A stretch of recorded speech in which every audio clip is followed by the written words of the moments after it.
The Hogwarts Express had barely disappeared around the bend when Fred Weasley realized his hands were shaking. Not visibly, he'd die before George noticed, but there, beneath his carefully maintained grin, his fingers trembled against the rough fabric of his second-hand robes.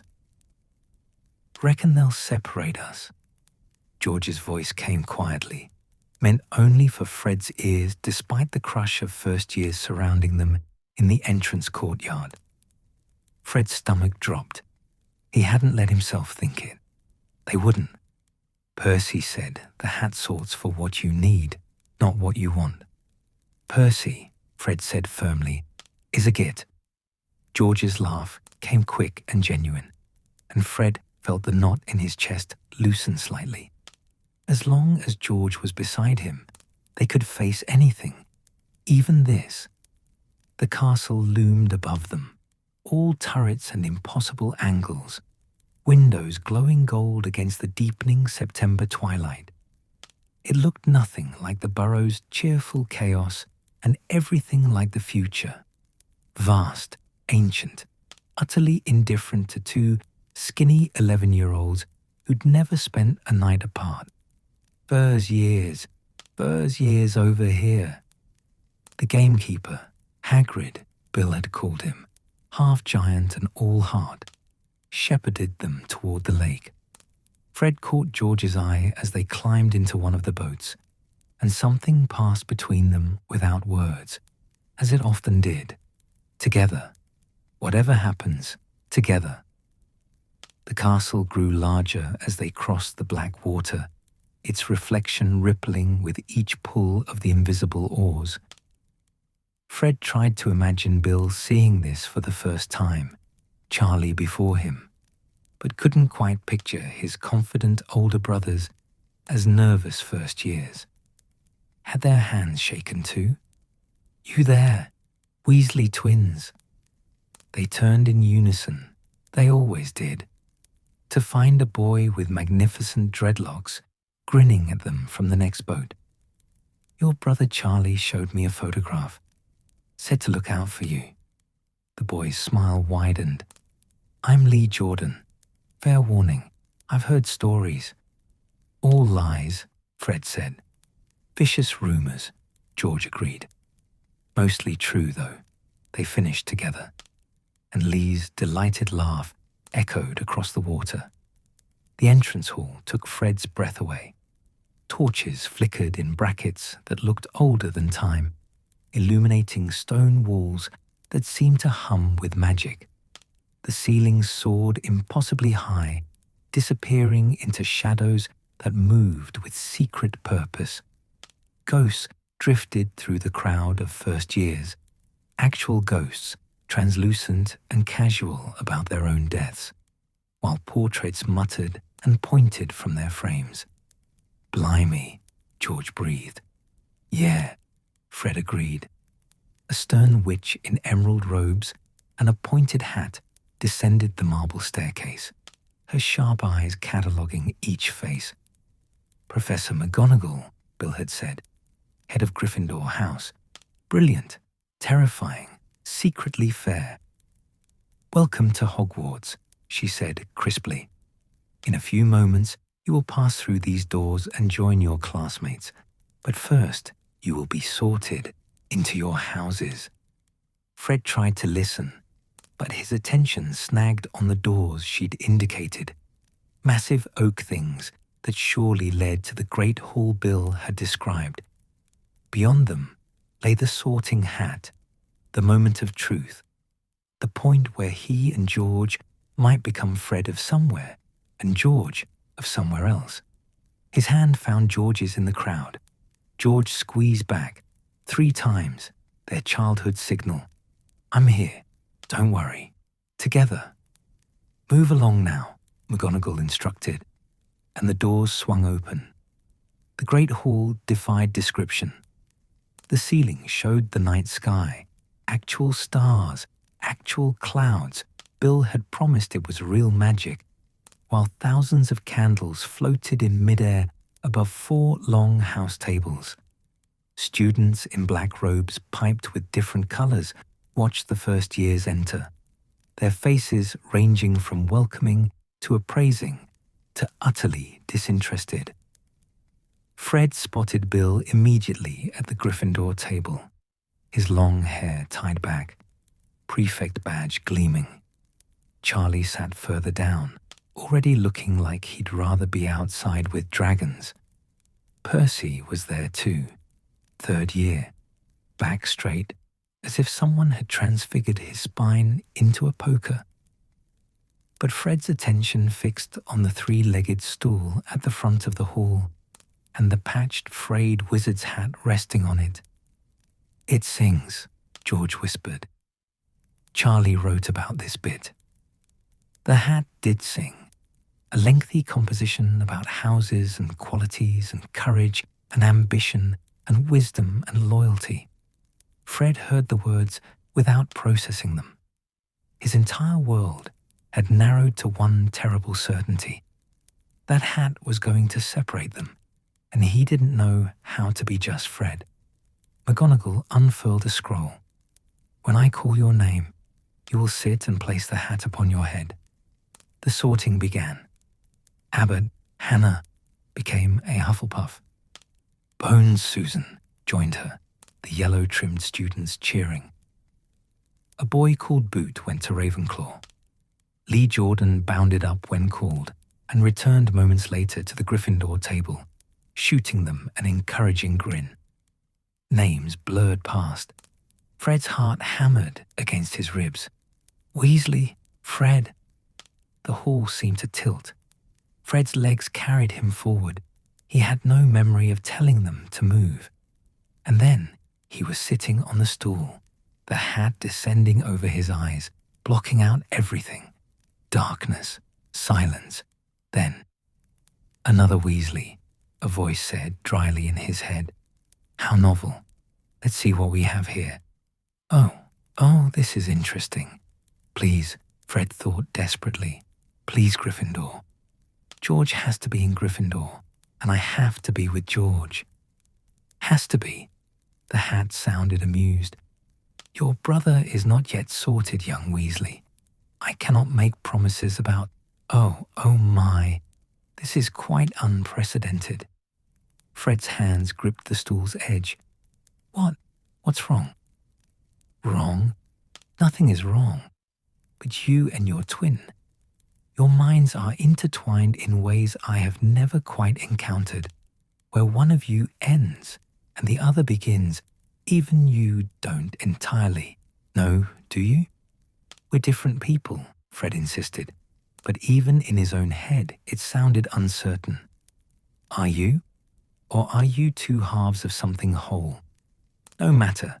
I see courage here. Yes, splendid courage, but also something else. You want to make people laugh because laughter is armor, isn't it? Against being poor, against being overlooked, against being just another Weasley in a long line of Weasleys." Fred felt stripped bare. "That's not— Better be Gryffindor." The last word boomed through the hall. The hat lifted. Red and gold exploded around him as the Gryffindor table erupted in cheers. Bill was standing, applauding proudly. Charlie whistled through his teeth. Even Percy looked pleased. But Fred couldn't move, because George wasn't beside him. And in that moment, Gryffindor felt like exile. "Mr. Weasley," McGonagall said, not unkindly, "please join your house." Fred stumbled to the Gryffindor table on legs that felt disconnected from his body. Lee Jordan made space, still grinning. Someone clapped him on the back. The Weasley name carried weight here. Bill and Charlie had seen to that. But Fred felt none of the triumph he'd imagined. "Weasley! George!" Fred's head whipped around so fast his neck cracked. George walked to the stool with his chin up. But Fred knew him too well. He could see the terror in the set of George's shoulders, the too careful way he placed the hat on his head. The hall fell silent. Seconds crawled past. 5, 10, 20. Hatstall, someone muttered down the table. Hasn't happened in years. Fred's fingernails dug crescents into his palms. Please, please, please. Gryffindor. The relief hit Fred like a bludger to the chest. He was on his feet before the word fully registered, shouting himself hoarse as George practically ran to the table. Their collision of a hug nearly knocked over a jug of pumpkin juice, and Fred didn't care. Didn't care about anything except the solid reality of George beside him, laughing and breathless and here. Thought I'd end up in Ravenclaw, George gasped. Hat kept going on about potential and cleverness and, don't care, Fred interrupted. You're here. We're here, George corrected and squeezed Fred's shoulder 3 times. I'm here, don't worry. Together. The sorting continued, but Fred floated through it on a bubble of giddy relief. They were Gryffindors. They were together. Everything else could be figured out. The feast materialized as Dumbledore finished his welcome speech, roast chicken and potatoes and Yorkshire puddings, and more food than Fred had seen outside of Christmas. He and George loaded their plates with the enthusiasm of boys who'd spent the train ride, too nervous to eat their sandwiches. Your brothers are legends, a second-year girl across from them said. Bill helped me with my transfiguration essay last year, and Charlie once let me touch his dragonhide gloves. Dragonhide? George perked up. He's training to work with dragons after Hogwarts, Fred explained, though the girl probably knew. Everyone seemed to know about the Weasleys. Percy materialized at Fred's elbow, looking pained. Please tell me, you two will behave better than Charlie did in his first year. Mother's nerves can't take another incident with the Whomping Willow. We don't even know what a Whomping Willow is, Fred said innocently. Yet, George added. Percy's expression suggested he'd aged several years in the last 10 seconds. Just try not to get expelled before Halloween. He retreated down the table, shaking his head. Bill appeared next, crouching between them with an easy grin. Proud of you both. Gryffindor's lucky to have you. He lowered his voice. Word of advice? Don't try to be Charlie and me. Be yourselves. That's what counts here. Even if ourselves gets us in trouble, Fred asked. Especially then, Bill said seriously. The best kind of trouble is the kind you choose. He ruffled both their heads and left them to their puddings. Treacle tart and chocolate eclairs and a wobbly custard that George experimentally charmed to jiggle faster until it launched itself off his spoon. The first years from all houses were finally released to their dormitories. A prefect named Joshua Wood led the Gryffindors through corridors that twisted and turned, up staircases that moved when you weren't looking, past portraits that offered contradictory directions and suits of armor that clanked ominously as they passed. The password changes every fortnight, Joshua explained, stopping before a portrait of a very fat lady in a pink silk dress. This week, it's Fortuna Major. Correct, the portrait trilled, swinging forward to reveal a round hole in the wall. The Gryffindor common room hit Fred like a warm embrace. Everything was scarlet and gold, from the squashy armchairs to the curtains to the carpet beneath their feet. A fire crackled in an enormous hearth, casting dancing shadows across the stone walls. The room hummed with conversation and laughter. Students sprawled across furniture in comfortable chaos. Boys' dormitories are up the stairs to the left, Joshua indicated. Girls to the right. First years, you're in the tower rooms. Your trunks are already up there. Fred and George climbed the spiral staircase with 3 other first-year boys. Lee Jordan, who'd somehow acquired a tarantula in a jar. My mum didn't want me bringing Aragog, but he was already packed. Kenneth Towler, a quiet boy with ink-stained fingers, and Wayne Hopkins, who'd spent the feast asking increasingly specific questions about Quidditch statistics. The dormitory had 5 4-poster beds hung with deep red velvet curtains, 5 bedside tables, and 5 trunks waiting at the foot of each bed. The circular room's windows looked out over dark grounds, the forbidden forest a jagged shadow against the stars. Fred claimed the bed nearest the door. George took the one beside it without discussion. Lee settled across from them, already coaxing his tarantula onto his hand. "That thing better stay in its jar," Wayne muttered, eyeing Aragog nervously. "He's perfectly harmless," Lee assured him. "Probably." Fred caught George's eye. His twin was pulling his faded pajamas from his trunk. Mum had embroidered their initials on everything to keep track, and looked as overwhelmed as Fred felt. The adrenaline of the day was fading, leaving behind bone-deep exhaustion and the surreal reality that they were actually here, at Hogwarts, Gryffindors, apart from their family for the first time ever. Fred changed quickly and climbed into bed. The mattress was firmer than his at home, the pillows flatter, the blankets heavier. Everything smelled of lavender and old stone and unfamiliarity. Through the curtains, he could hear Lee regaling Kenneth with an elaborate story about how he'd convinced his parents that tarantulas were essential to a well-rounded magical education. "Fred?" George's whisper came from the next bed. "You awake?" "Yeah." Silence, filled with the settling sounds of the castle. Distant footsteps, the wind against the tower, the ancient building's mysterious creaks and sighs. "What did the hat say to you?" George asked. "It took forever with me. Kept saying I could do well in Ravenclaw, that I had potential for scholarly pursuits, whatever that means. Said I think too much." Fred smiled in the darkness. "It told me we're intertwined, that we don't know where one of us ends and the other begins." "Is that bad?" "I don't know," Fred admitted. "But when you were under the hat and I didn't know where you'd go, George, I couldn't breathe." "Me neither. The whole time I was thinking, what if I'm clever enough for Ravenclaw but you're not? What if you're brave enough for Gryffindor but I'm not?"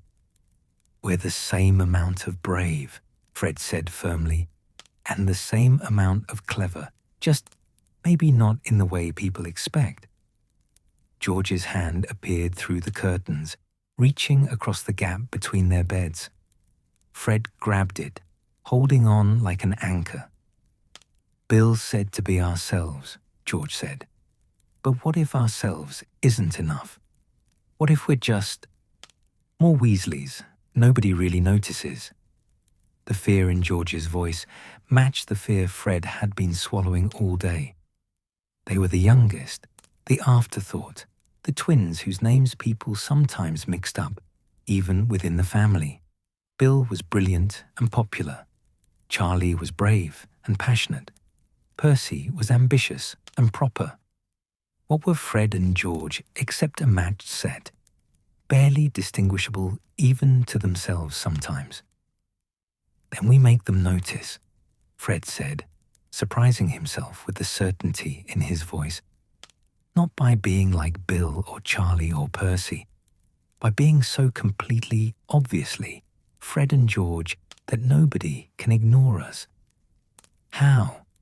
Fred didn't have an answer yet, but as he lay in the darkness of his first night at Hogwarts, listening to the portrait of the fat lady humming a lullaby outside the common room, feeling the castle's ancient magic thrumming through the stones beneath his bed, an idea began to form.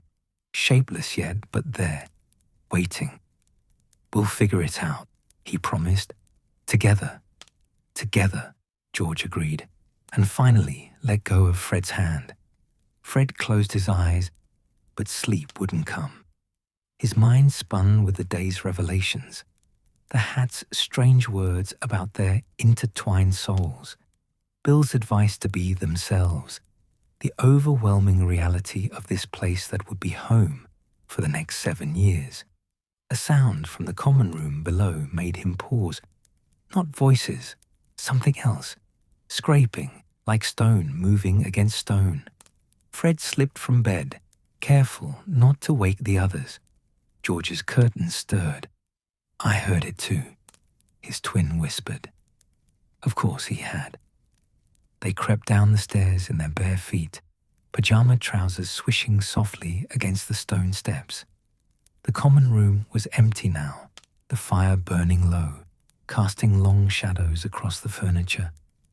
The scraping sound came again, and Fred traced it to a tapestry on the far wall, a faded scene of Godric Gryffindor doing something heroic with a sword. "Could be a ghost," George suggested. "Could be a secret passage," Fred countered, hope sparking in his chest. They approached the tapestry together. Fred reached out, brushing his fingers against the woven threads, and felt something shift. Not the tapestry itself, but the wall behind it. With George's help, he pulled the heavy fabric aside. A narrow corridor stretched into darkness, barely wide enough for one person. Cold air whispered from its depths, carrying smells of dust and disuse and possibilities. Fred looked at George. George looked at Fred. "Tomorrow?" Fred said. "Tomorrow," George agreed. They let the tapestry fall back into place and returned to their beds. But now the dormitory felt less foreign. Hogwarts had already shown them one secret, and Fred suspected it held countless more. They just had to be brave enough, or foolish enough, to find them. As he finally drifted toward sleep, Fred heard the fat lady's portrait start a new song, something old and half-remembered about mischief makers and moonlight. He smiled into his pillow. They were Gryffindors. They were together. And somewhere in this castle full of magic and mystery, Fred and George Weasley were going to become exactly who they were meant to be, together. The first Monday morning at Hogwarts arrived with all the mercy of a bludger to the face. Fred woke to chaos. Lee Jordan frantically searching for his left shoe while his tarantula explored the windowsill. Wayne Hopkins attempting to flatten his cowlick with increasingly desperate applications of water, and Kenneth Towler, already dressed and reading at his desk as if 5:30 in the morning was a perfectly reasonable time to be conscious. George's bed was empty, curtains drawn back. Fred found him in the bathroom, staring at his reflection with an expression of intense concentration. "You look like you're trying to transfigure yourself," Fred observed, grabbing his toothbrush. "Trying to figure out if we look more like Bill or Charlie," George said. "Percy says we've got Mum's nose and Dad's ears, but I can't tell." "We look like us," Fred said firmly, though he understood the question. In a castle full of students who already knew the Weasley name, knew Bill's brilliance, Charlie's daring, Percy's ambition, being us felt terrifyingly undefined. They dressed in their uniforms, second-hand robes that had belonged to Bill and still smelled faintly of the Quidditch pitch and expensive book parchment. The Gryffindor common room was packed with students comparing timetables and complaining about early classes. Percy intercepted them at the portrait hole, looking as if he'd been lying in wait. "Your first day," he announced gravely, as though they were heading to battle rather than breakfast. several points of critical importance. Arrive to class 5 minutes early. Address all professors as Professor. Complete homework the night it's assigned. And for Merlin's sake, do not antagonize Professor Snape. Why would we antagonize? Fred began. Because everyone does, and he takes points from Gryffindor with gleeful enthusiasm, Percy interrupted. Just keep your heads down. Be normal, unremarkable. George's jaw tightened, almost imperceptibly. Fred felt his own shoulders tense. Unremarkable. The word clanged through his chest like a warning bell. We'll do our best, Fred said, which was true.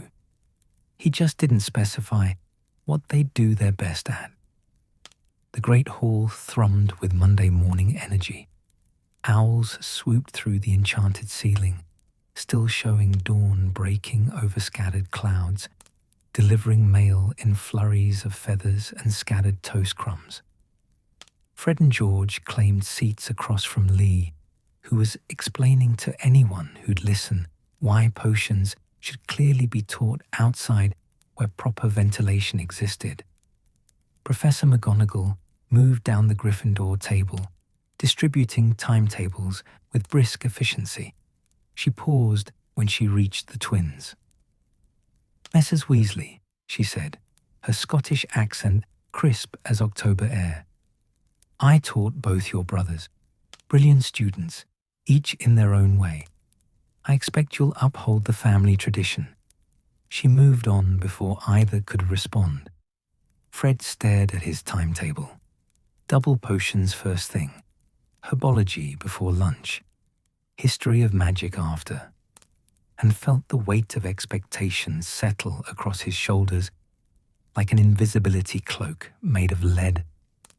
At least we've got all our classes together, George murmured, studying his identical schedule. Small mercies, Fred agreed. The dungeons were exactly as unwelcoming as Bill had described.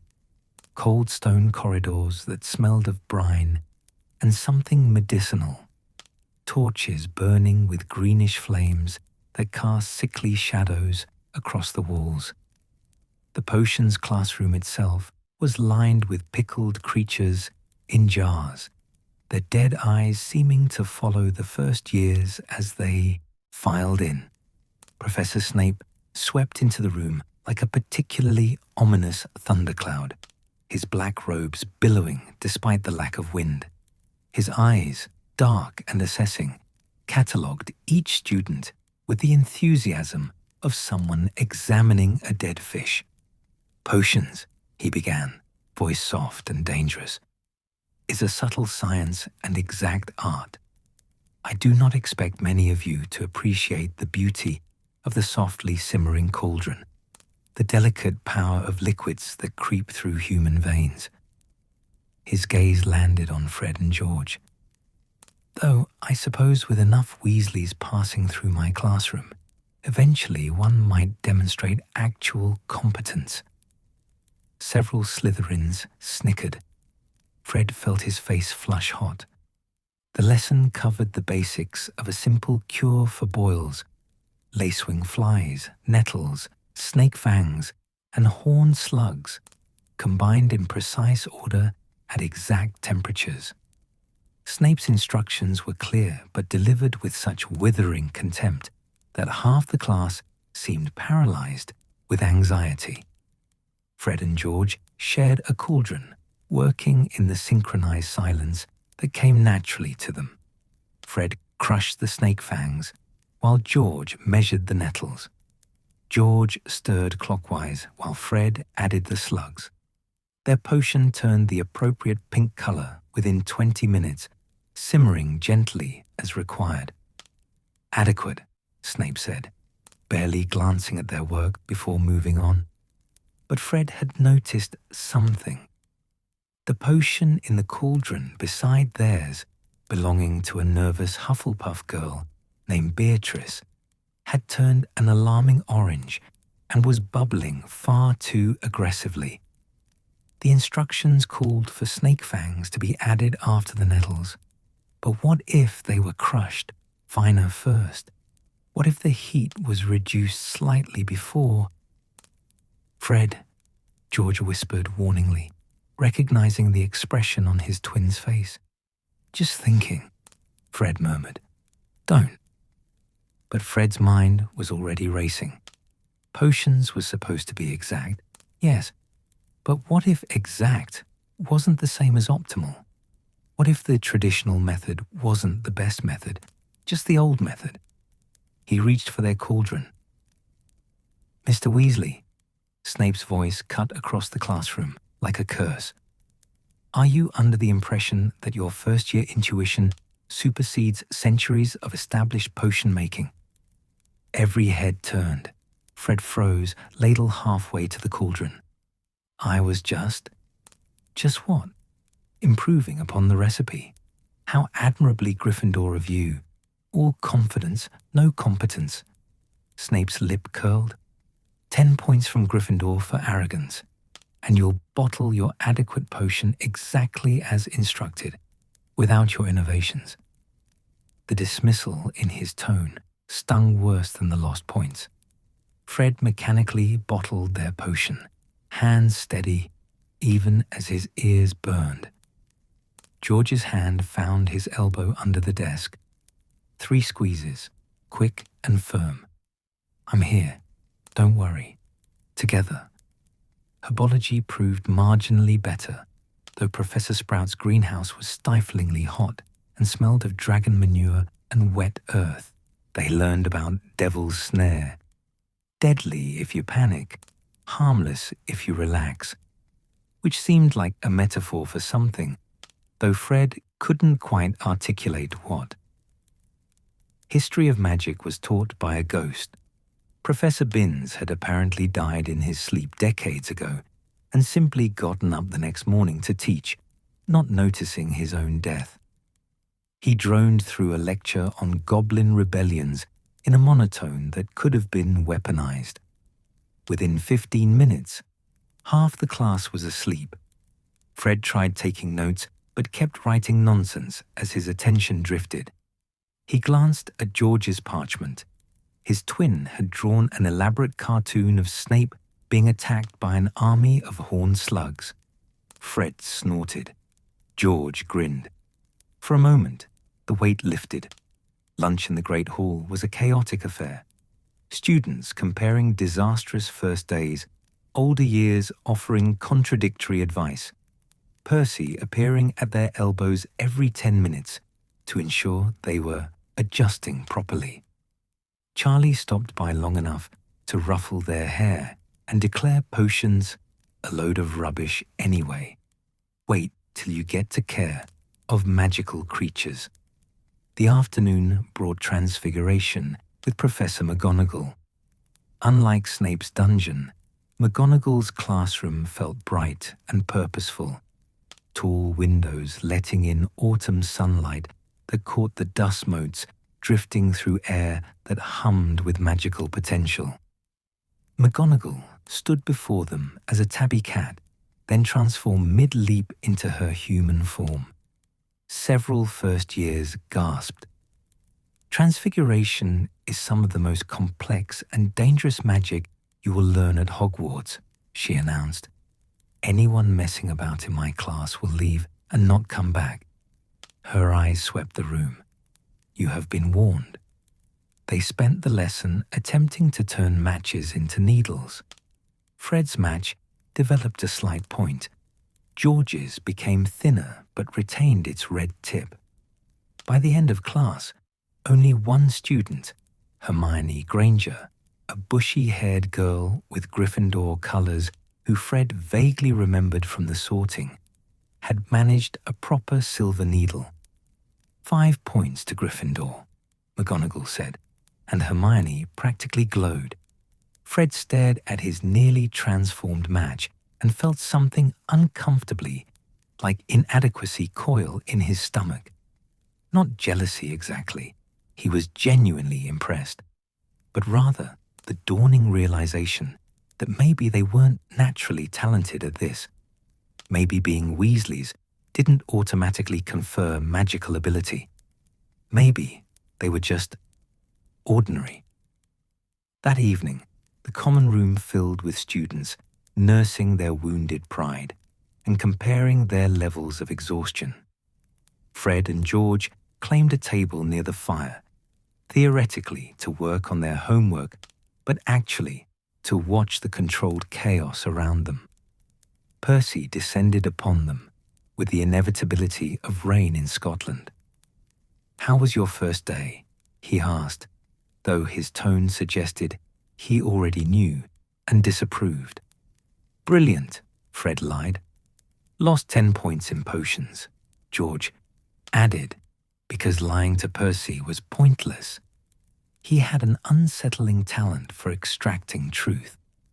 Percy's expression cycled through disappointment, resignation, and weary acceptance in quick succession. "Of course you did. What happened?"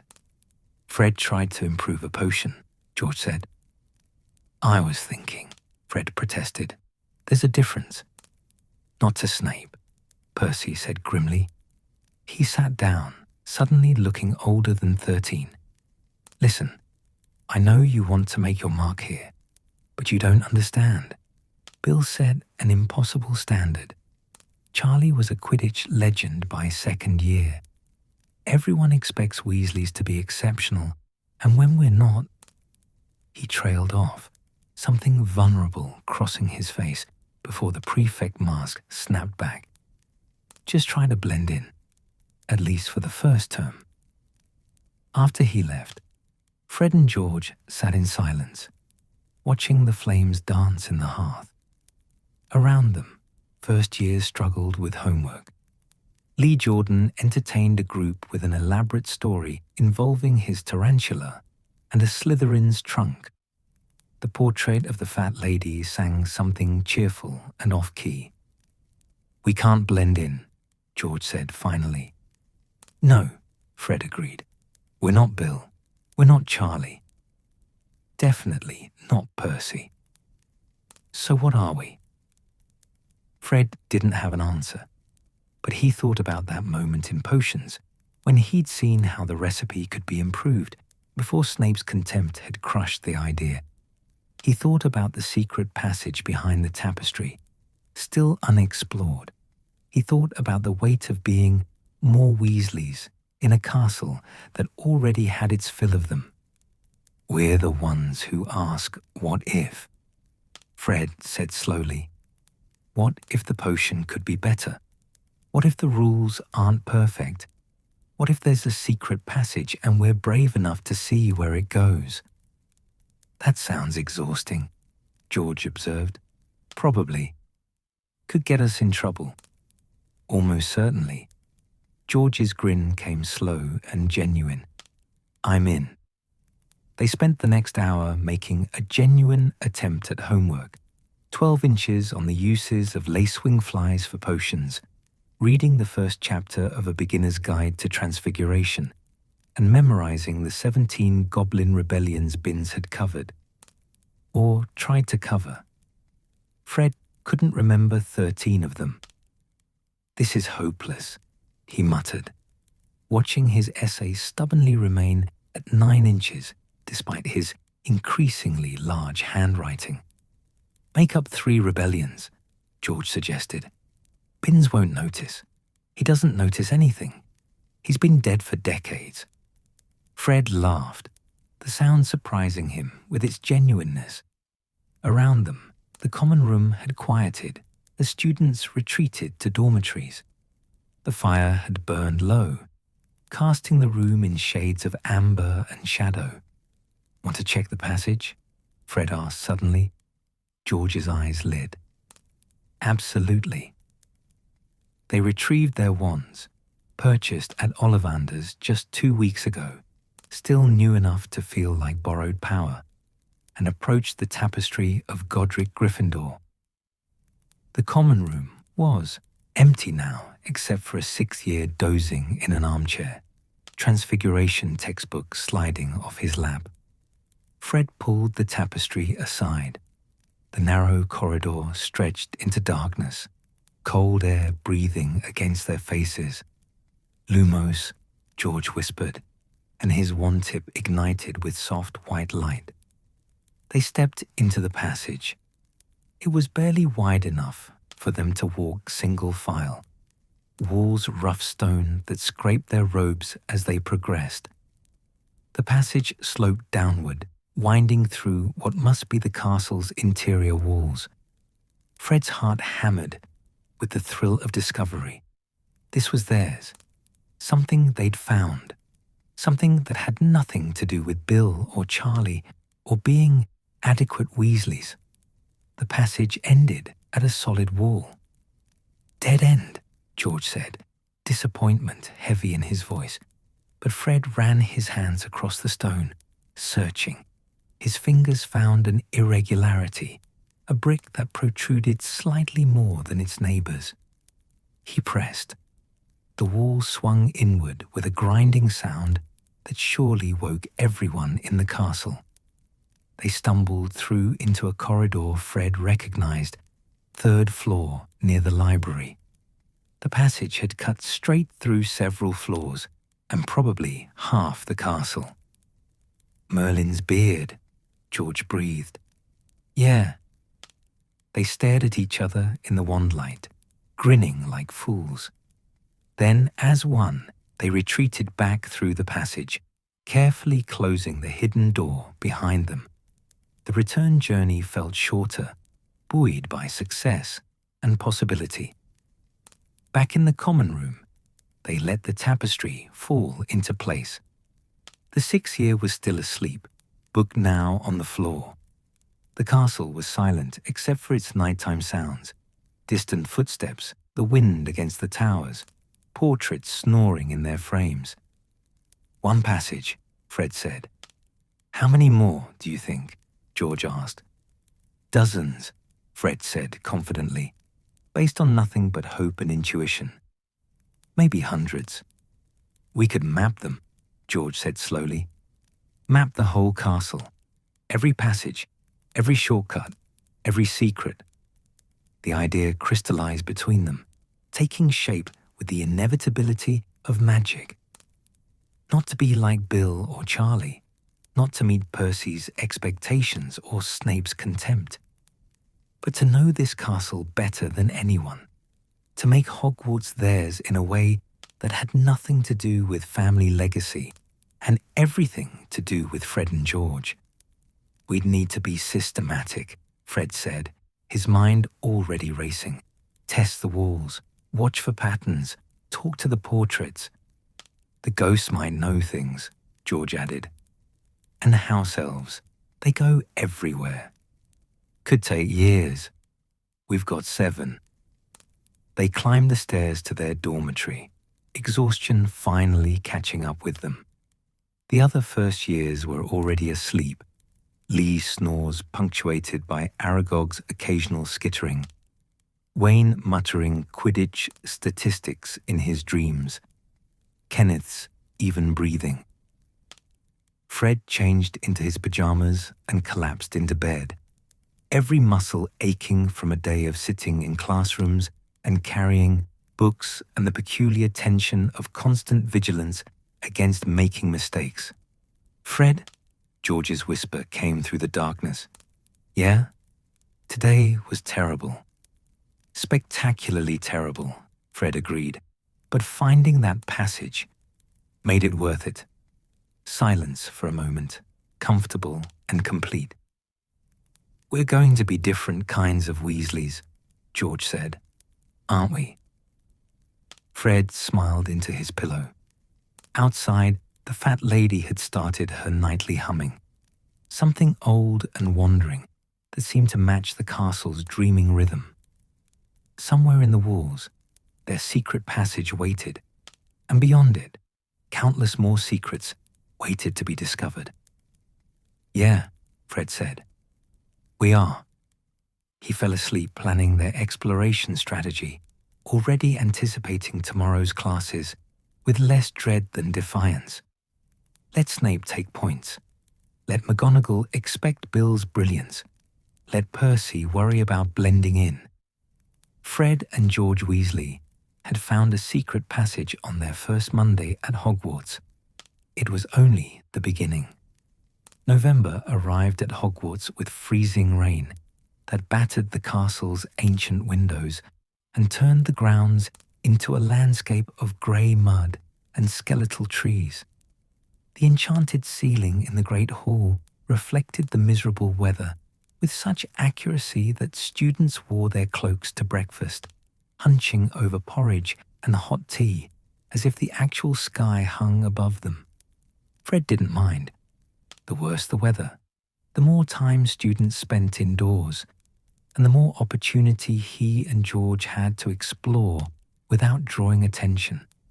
They'd found 3 more passages in the past 2 months, one behind a mirror on the 4th floor that led to the kitchens, another concealed in a statue's pedestal that connected the library to the dungeons, and a particularly useful one that bypassed the moving staircases entirely. Fred had started keeping notes, crude sketches of the castle with dotted lines marking their discoveries. "We need a better system," George said one evening, hunched over Fred's parchment in the common room. Rain hammered against the windows, while most of Gryffindor huddled near the fire. "This looks like a first year's transfiguration homework." "It is a first year's work," Fred pointed out. "Exactly my concern." They'd grown more comfortable at Hogwarts, though comfortable was relative. Classes remained a mixture of fascination and frustration. Fred could grasp the theory of transfiguration, but his practical work lagged behind. George excelled at charms. Flitwick had praised his levitation charm twice, but struggled with herbology's endless Latin names. Potions was a weekly exercise in withstanding Snape's contempt, and history of magic remained a reliable opportunity for sleep.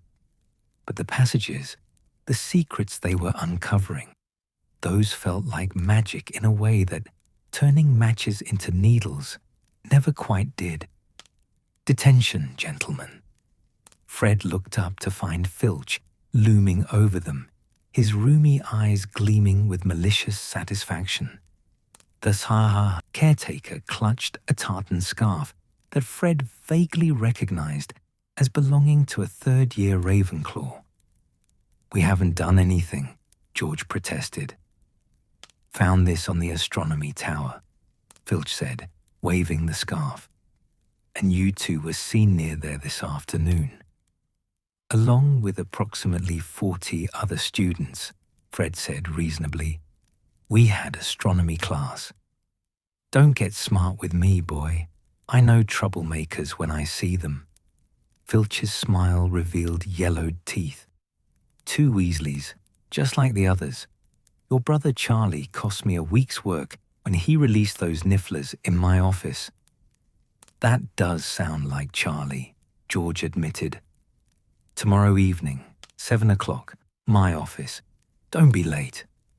Filch shuffled away, muttering about students and their complete disregard for castle property.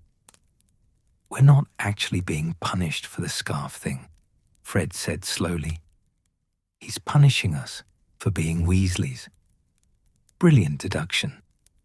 "I'm just saying, if we're going to be punished anyway, we might as well earn it." George's expression shifted from annoyed to considering. "That's dangerous logic." But not wrong. The next evening, they reported to Filch's office, a cramped, cluttered space that smelled of lamp oil and long-held grudges. The walls were lined with filing cabinets, presumably containing records of every student misdemeanor since Hogwarts' founding. Chains and manacles hung from hooks, suggesting either Filch's nostalgia for medieval discipline or a deeply unsettling hobby. "Polishing," Filch announced, shoving cleaning rags at them. "These trophies haven't been properly maintained in years. I want to see my reflection in every single one." The trophy room was even worse. Hundreds of shields, cups, and plaques crammed onto shelves, each coated in decades of dust. Fred and George set to work in miserable silence, their rags turning black within minutes. "This is barbaric," George muttered. "We didn't even do anything." "We're Weasleys," Fred said. "That's crime enough for Filch." They worked for an hour, Fred's arm aching from repetitive circular motions, before curiosity got the better of him. He started actually reading the trophies, names and dates and achievements stretching back centuries. Tom Riddle, Special Award for Services to the School, 1943. James Potter, Seeker, Gryffindor Quidditch Team. Lily Evans, Head Girl. And there, Bill Weasley, Academic Excellence, 1989. Charlie Weasley, Quidditch Cup, 1988. Fred's rags stilled against the brass. Even here, their brother's achievements literally shone.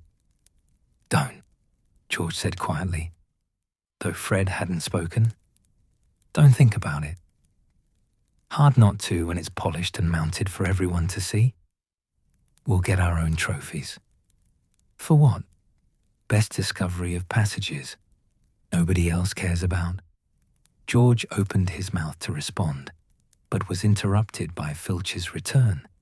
The caretaker inspected their work with the thoroughness of someone who genuinely enjoyed finding fault, then grudgingly dismissed them.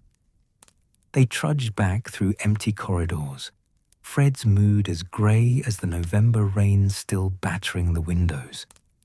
The castle felt different at night, larger somehow, full of shadows that moved with purpose and portraits that watched their progress with undisguised interest. "Wait." George grabbed Fred's arm. "Did you hear that?" They'd passed Filch's office and were near the main staircase when Fred caught it too. Voices, low and urgent, coming from behind a door marked Caretaker's Store Cupboard. Not Filch's gravelly complaints, but younger voices, laughing. Fred pressed his ear to the door. The voices faded, replaced by shuffling sounds, and then silence. "Students," George whispered. "In Filch's cupboard. Bold." They waited, but no one emerged. Eventually, they continued to Gryffindor Tower, but the mystery nagged at Fred's thoughts. Who would risk hiding in Filch's cupboard? And more importantly, why? The answer came 2 weeks later during another detention. This time, they'd actually earned it. Their herbology essay on venomous tentacula had been 3 inches short because they'd spent the evening exploring a promising corridor near the hospital wing instead of writing.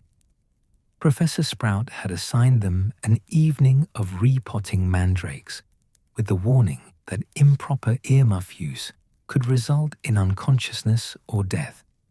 So please do pay attention. The mandrakes screamed with the fury of infant demons when uprooted, their cries muffled but still piercing through the earmuffs. Fred and George worked quickly, desperate to finish and escape the greenhouse's suffocating heat. They were washing soil from under their fingernails when Filch appeared, dragging a sheepish-looking 5th-year boy by his collar. "Caught him trying to sneak into the restricted section," Filch announced triumphantly to Professor Sprout. "Again, that's the 3rd time this month." "I was doing research," the boy protested. "At midnight, likely story." Filch's grip tightened. "Come on, let's see what the headmaster thinks about this." After they left, Fred turned to George. "3rd time. What's in the restricted section worth getting caught 3 times? "Dark magic books, supposedly," George said. "Percy mentioned them once. Said they're only for advanced students with permission. So naturally, everyone wants to read them. Naturally. But something else was bothering Fred. A memory trying to surface. That night outside Filch's cupboard, those voices. What if they hadn't been hiding in the cupboard, but accessing something through it? What if the cupboard was another passage? Over the next week, they made excuses to pass Filch's office during different times of day, observing his patterns. The caretaker was predictable. He made rounds every 2 hours, starting at the dungeons and working upward. Wednesday evenings, he spent in his office doing paperwork. Saturday mornings were reserved for terrorizing students about muddy footprints. On a Wednesday evening in early December, while most students were at dinner, Fred and George slipped down to the caretaker's corridor. "This is monumentally stupid," George whispered. "Agreed," Fred said, trying the cupboard door, locked, obviously. Alohomora. The spell, learned from watching a third year help a first year into a locked bathroom, worked perfectly. The door swung open to reveal exactly what one would expect: mops, buckets, cleaning supplies, and an overwhelming smell of carbolic acid. "Brilliant," George said flatly. "We risked expulsion to find Filch's mop collection." But Fred was already moving deeper into the cupboard, hands running along the walls, searching for irregularities. His fingers found something, a loose brick at waist height. He pressed. Nothing happened. He tried twisting, then pulling. Finally, out of desperation, he tapped it with his wand. A section of the back wall shimmered and vanished, revealing a narrow space beyond. "Oh," George breathed. The hidden space was barely larger than the cupboard itself, clearly used for storage by someone who valued secrecy over comfort. But what made Fred's heart skip wasn't the cramped dimensions. It was the objects scattered across a makeshift shelf. Dung bombs, dozens of them, in various stages of completion. Fanged frisbees, what looked like experimental fireworks, chocolate that probably wasn't chocolate, and papers, pages covered in notes and diagrams and formulas written in multiple hands. "Someone's been making mischief supplies," Fred said, or coloring his voice. George picked up one of the papers. "Look at this. For optimal stink, combine essence of skunk with fermented cabbage extract, aged 3 weeks. This is advanced work." Fred examined another page. Instructions for a device that would supposedly make toilets overflow in sequence. The margins contained notes like "tested successfully on 3rd floor" and "Filch never suspected." "This is brilliant," Fred whispered. "This is, George, someone's been doing exactly what we want to do. Testing things, experimenting, causing perfect chaos." "Were," George corrected, running his finger through dust on the shelf. "Past tense. This stuff hasn't been touched in months, maybe years." Fred's excitement dimmed. Whoever had used this space was gone, graduated or expelled, or simply moved on. But they'd left behind evidence of possibility, proof that students could create their own magic, could bend the rules of the castle to their own mischievous purposes. "We should go," George said nervously. "Before Filch." Footsteps in the corridor outside. The unmistakable shuffle of Filch's walk, accompanied by Mrs. Norris's quiet padding. Fred's wand hand moved instinctively toward the hidden door's mechanism, but George grabbed his wrist. "No time. He'll hear it close." They pressed themselves into the shadows of the hidden space, barely breathing as the cupboard door opened. Through the still shimmering entrance, they watched Filch retrieve a mop, muttering about students and their complete inability to keep floors clean. Mrs. Norris sniffed the air suspiciously. "Smells different in here," Filch grumbled. "Someone's been—" He trailed off, eyes narrowing. Fred's heart hammered so loudly he was certain Filch could hear it. Beside him, George had gone completely still, the way rabbits do when they think the fox hasn't seen them yet. But Filch just shook his head, grabbed a bucket as well, and left, locking the cupboard behind him. They waited 5 full minutes before Fred dared to move. That, George whispered, was too close. But worth it, Fred countered, looking around their discovery with renewed appreciation. George, this changes everything. We've been exploring the castle, finding passages, but this is proof we could do more. We could create things, test things, leave our own mark. We're 11, George pointed out. We don't know how to make dung bombs or fanged frisbees, or what even is this? He held up a sphere wrapped in what looked like dried seaweed. Only one way to find out. Absolutely not, but Fred could see George was as captivated as he was. This space represented something larger than pranks. It was evidence that students could operate in the castle's shadows, could build their own legacy separate from house points and academic achievement and family expectations. They carefully searched the rest of the space, finding more papers, more half-finished devices, and finally, wrapped in oilcloth at the back of the highest shelf, a piece of blank parchment that felt heavier than it should. Fred unfolded it carefully. Nothing, just quality parchment, yellowed with age but otherwise unremarkable. Why hide blank parchment? George asked. Maybe it's not blank. Fred drew his wand, remembering a charm Flitwick had mentioned in passing. Apparitium. The parchment remained stubbornly empty. Could be a dud, George suggested. Or we need a different spell.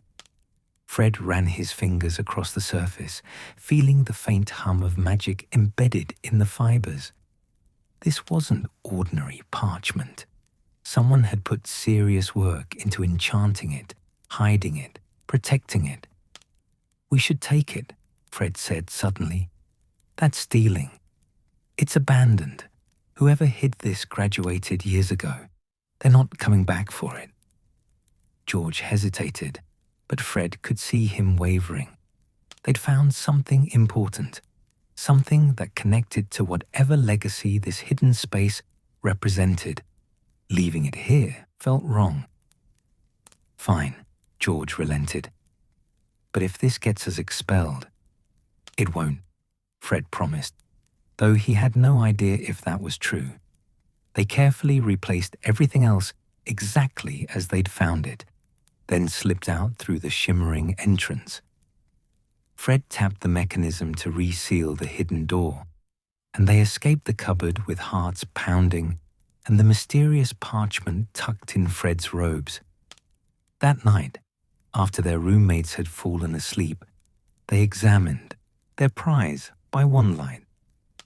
Try different spells, George suggested. Revealing charms, maybe. Fred tried every spell they'd learned and several they'd only read about. The parchment remained blank.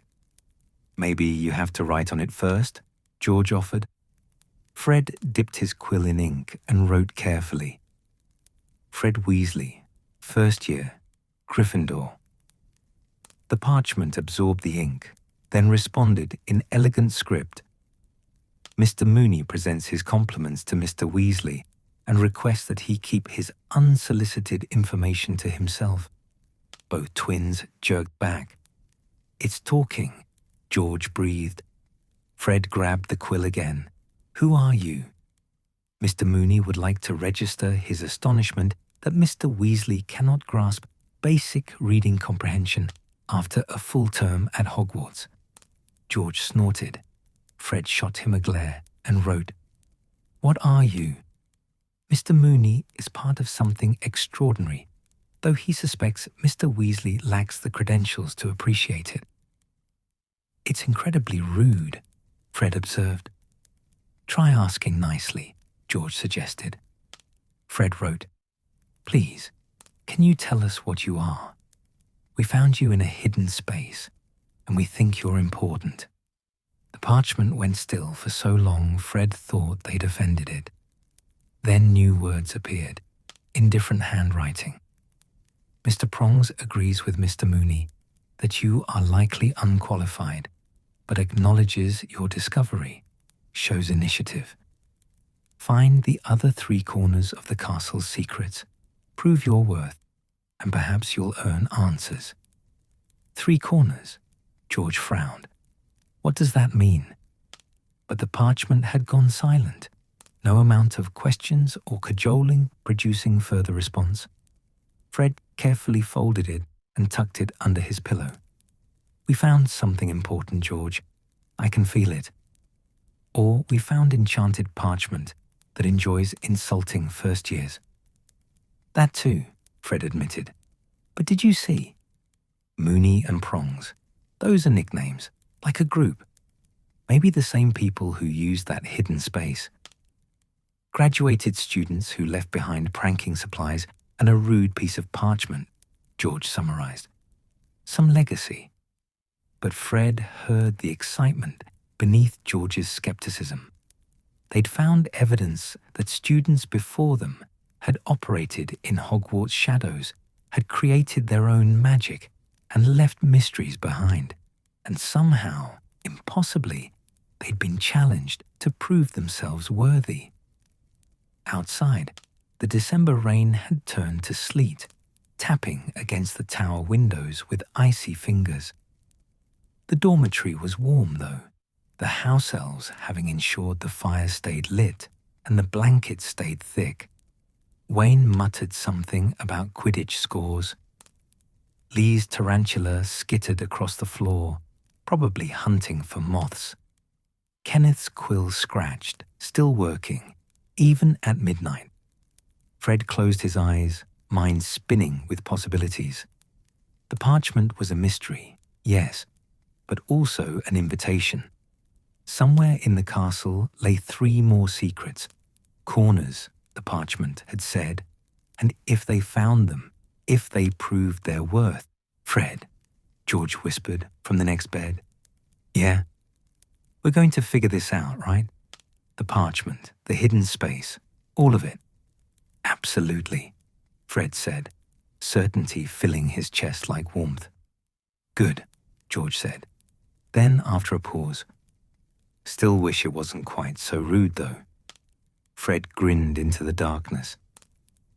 Outside, the sleet turned to snow, coating Hogwarts in white. The castle held countless secrets in its ancient stones, generations of students' mysteries layered like sediment. And Fred and George Weasley had just found evidence that someone before them had been brave enough, or foolish enough, to explore them all. January brought snow that transformed Hogwarts into something from a Christmas card. All white battlements and icicle-hung towers, the grounds a pristine expanse broken only by the dark line of the Forbidden Forest. The lake froze solid enough that Hagrid had to break the ice daily for the giant squid, and students skidded through corridors made treacherous by melting snow, tracked in on countless boots. Fred and George spent every spare moment searching for the 3 corners the parchment had mentioned, though what exactly they were searching for remained frustratingly unclear. They'd tried questioning the parchment again, but it had maintained stubborn silence, occasionally producing insults when they wrote on it, but nothing useful. Maybe it meant literal corners. George suggested one bitter morning as they trudged to Charms. The castle has 4 towers: Gryffindor, Ravenclaw, Hufflepuff, and Slytherin. 3 of them could be the corners. "But we're already in Gryffindor Tower," Fred pointed out. "And how would we get into the others? We'd need permission or we'd need to be invited," George finished. "Make friends in other houses." It was a radical thought. Most Gryffindors treated inter-house friendships as vaguely treasonous. Percy certainly did. He'd given them a 10-minute lecture about house loyalty just last week after catching them helping a Hufflepuff second year find the library. They were still debating strategy when Lee Jordan caught up with them, Aragog's carrying case swinging from his hand. "You two look conspiratorial," he observed cheerfully. "What are we planning?" "Nothing dangerous, I hope. I'm saving dangerous for February." Fred and George exchanged glances. They'd kept their passage hunting mostly private, but Lee had proven himself a reliable friend over the past months. He covered for them during their explorations, asked no uncomfortable questions, and possessed a natural talent for distraction that had saved them from Filch twice. "Hypothetically," Fred said carefully, "if someone needed to make friends with students from other houses, how would they go about it?" Lee's eyes lit with interest. "Hypothetically, I'd start with people who aren't stuck up about house rivalries. There's this brilliant Ravenclaw in my astronomy class, Cho Chang, second year, who actually talks to people from all houses, and the Hufflepuffs are generally friendly to anyone who's not actively horrible." "What about Slytherin?" George asked. "Harder," Lee admitted. "Most of them stick together like dragon glue, but not all." He was cut off by shouting from the corridor ahead. They rounded the corner to find a crowd of students gathered in a loose circle. At its center, 3 older Slytherin boys, 4th or 5th years, Fred guessed, had cornered someone against the wall. Fred pushed forward to see who. It was Lee they were tormenting, Fred realized with confusion, before remembering Lee was right beside him. No, it was a younger boy, maybe second year, with the same distinctive dreadlocks and warm brown skin. "Didn't know Hogwarts, let your sort play with real wizards," one Slytherin was saying, his voice carrying that particular sneer Fred had learned to recognize. "Thought you'd be more comfortable in the jungle." Fury, white-hot and immediate, flooded Fred's chest. "That's my little brother," Lee said quietly, his usual cheerfulness gone flat and dangerous. He started forward, but Fred caught his arm. "Wait," Fred murmured. "There's 3 of them, and you'll get in trouble for throwing the first hex." "I don't care." "But they will," George said, and before Fred could ask what he meant, his twin had pushed through the crowd. "Excuse me," George said politely, positioning himself directly between the Slytherins and their target. "I think you've got the wrong person. That's Jordan, and you're looking for Johnson. Common mistake, alphabetically adjacent in most lists." The lead Slytherin blinked, thrown by the interruption. "What?" "Johnson," George repeated patiently. "Angelina Johnson, Gryffindor, second year. I assume that's who you meant to harass. She's brilliant at transfiguration, bit scary when angry. Probably could hex you 3 ways before you got your wands out. Really, you'd have much better luck with her." Fred understood immediately and stepped up beside George, matching his casual tone. "Although, if you're specifically interested in hair-based mockery, you should know that Johnson's got the most magnificent braids. Far more impressive than young Jordan here. Better material, really." The younger Jordan, who'd been pressed against the wall with his wand halfway out, stared at them in confusion. Lee pushed forward to stand with them, and suddenly it was 4 against 3, with a crowd of students watching. "We weren't," the Slytherin started. "Oh, good," Fred interrupted brightly. "So we're all agreed? This was a simple case of mistaken identity, easy to sort out. You can apologize to Jordan here, and we'll all get to Charms on time. The Slytherin's face reddened. Apologize? To a fellow student you've mistakenly harassed, George said, his tone still pleasant, but his eyes gone hard. Unless you'd prefer we discuss this with Professor McGonagall. She's got strong feelings about bullying. Took 20 points from Gryffindor last week when a fourth year insulted a first year's robes. The three Slytherins exchanged glances. They were outnumbered now, with the crowd clearly on the Jordan side, and the threat of McGonagall's wrath was real. The lead Slytherin muttered something that might have been an apology, and they retreated with as much dignity as they could salvage. The crowd dispersed, already moving on to the next bit of castle drama. Lee's brother, Marcus, he introduced himself, looked shaken but grateful. That was brilliant, Marcus said. The way you just confused them into leaving. Violence is rarely the answer, Fred said sagely. Mockery, however, George added, is almost always appropriate. Lee clapped them both on the shoulders. I owe you one, both of you. Nah, Fred said. That's what friends do. But something had shifted. As they continued to Charms, Marcus splitting off toward his own class with another round of thanks. Fred felt the weight of what they'd done settle into something warm and solid. They'd stood up for someone, not for points or glory, or to prove something about being Weasleys, just because it was right. The incident must have spread through the school with the supernatural speed of teenage gossip, because by lunch, several Hufflepuffs had thanked them, and a Ravenclaw third year had given them an approving nod. More significantly, during dinner that evening, a Hufflepuff second year approached their table. You're the Weasley twins, she said. Not a question.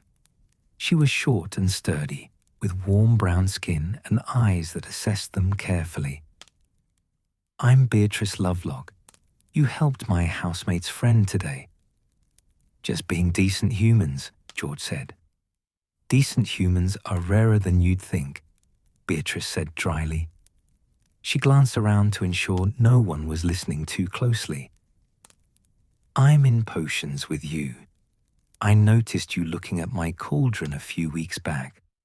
The one that was going orange when it should have been pink. Fred remembered. The cure for boils that had been bubbling too aggressively, right before he'd tried to improve their own potion, and earned Snape's contempt.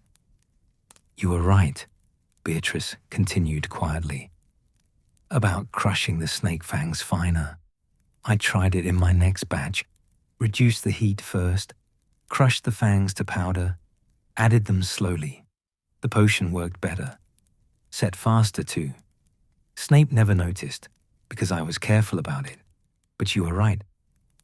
Fred felt something light and warm expand in his chest. Really? Really? Most students just follow instructions blindly, but you think about the why behind the what. She smiled slightly. If you ever want to test theories without Snape breathing down your necks, I've got access to the Hufflepuff common room. It's near the kitchens, and the house elves don't mind if we borrow ingredients occasionally. You're inviting us to experiment in Hufflepuff territory? George asked, surprise evident. I'm inviting two clever students who stood up to bullies to maybe collaborate on improving some truly terrible potion recipes. Beatrice's smile widened.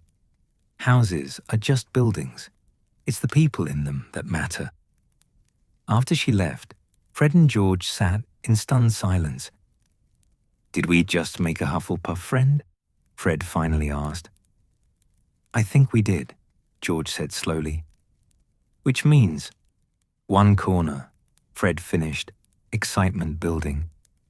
Hufflepuff could be one of the 3 corners. Their mapping of the castle's passages had stalled somewhat. Winter made exploration difficult, and their class schedule had intensified as exams approached. But now they had direction. They needed to build bridges across house boundaries to prove they could navigate Hogwarts' social landscape as well as its physical one. Over the next few weeks, they made efforts. Not calculated exactly, but deliberate. They helped a struggling Ravenclaw first year with his transfiguration homework. They partnered with different houses in herbology when Professor Sprout assigned mixed house teams. They sat with Lee and his friends, including some Hufflepuffs and Ravenclaws, in the library. The breakthrough with Slytherin came from an unexpected source.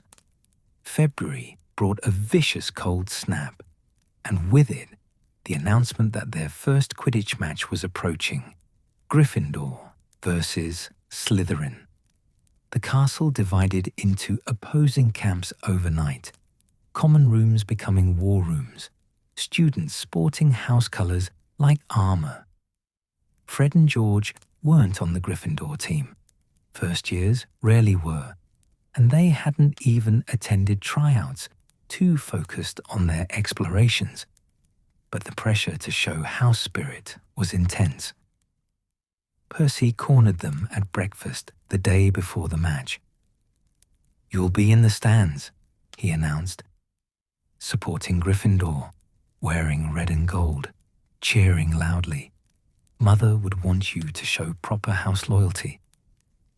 "We weren't planning on skipping," Fred pointed out. "I know what you're like," Percy said darkly. "You and your inter-house friendliness, that Hufflepuff girl you've been studying with, those Ravenclaw students. Tomorrow, you're Gryffindors first and everything else second. Understood?" After he left, George poked moodily at his eggs. "Sometimes, Percy makes me want to cheer for Slytherin out of pure spite." "Don't let him hear you say that," Fred warned. "He'd probably disown us." The match was spectacular, brutal and fast and absolutely thrilling. Charlie was captain, playing Seeker with the single-minded intensity he brought to everything. The Slytherin team was skilled but ruthless, their beaters targeting Gryffindor players with bludgers aimed more for injury than strategy. Fred found himself genuinely invested, shouting himself hoarse as Gryffindor scored, groaning when Slytherin equalized. Beside him, George clutched Lee's arm with white-knuckled intensity during a particularly vicious play. Gryffindor won by 20 points, Charlie catching the snitch in a dive that had half the crowd screaming in terror. The stands erupted. Students poured onto the pitch, red and gold everywhere. Celebration immediate and overwhelming. In the chaos, Fred literally ran into someone, a Slytherin first year who'd stumbled trying to avoid the celebrating crowd. They both went down in a tangle of limbs and robes. Sorry, Fred said, scrambling up and offering a hand.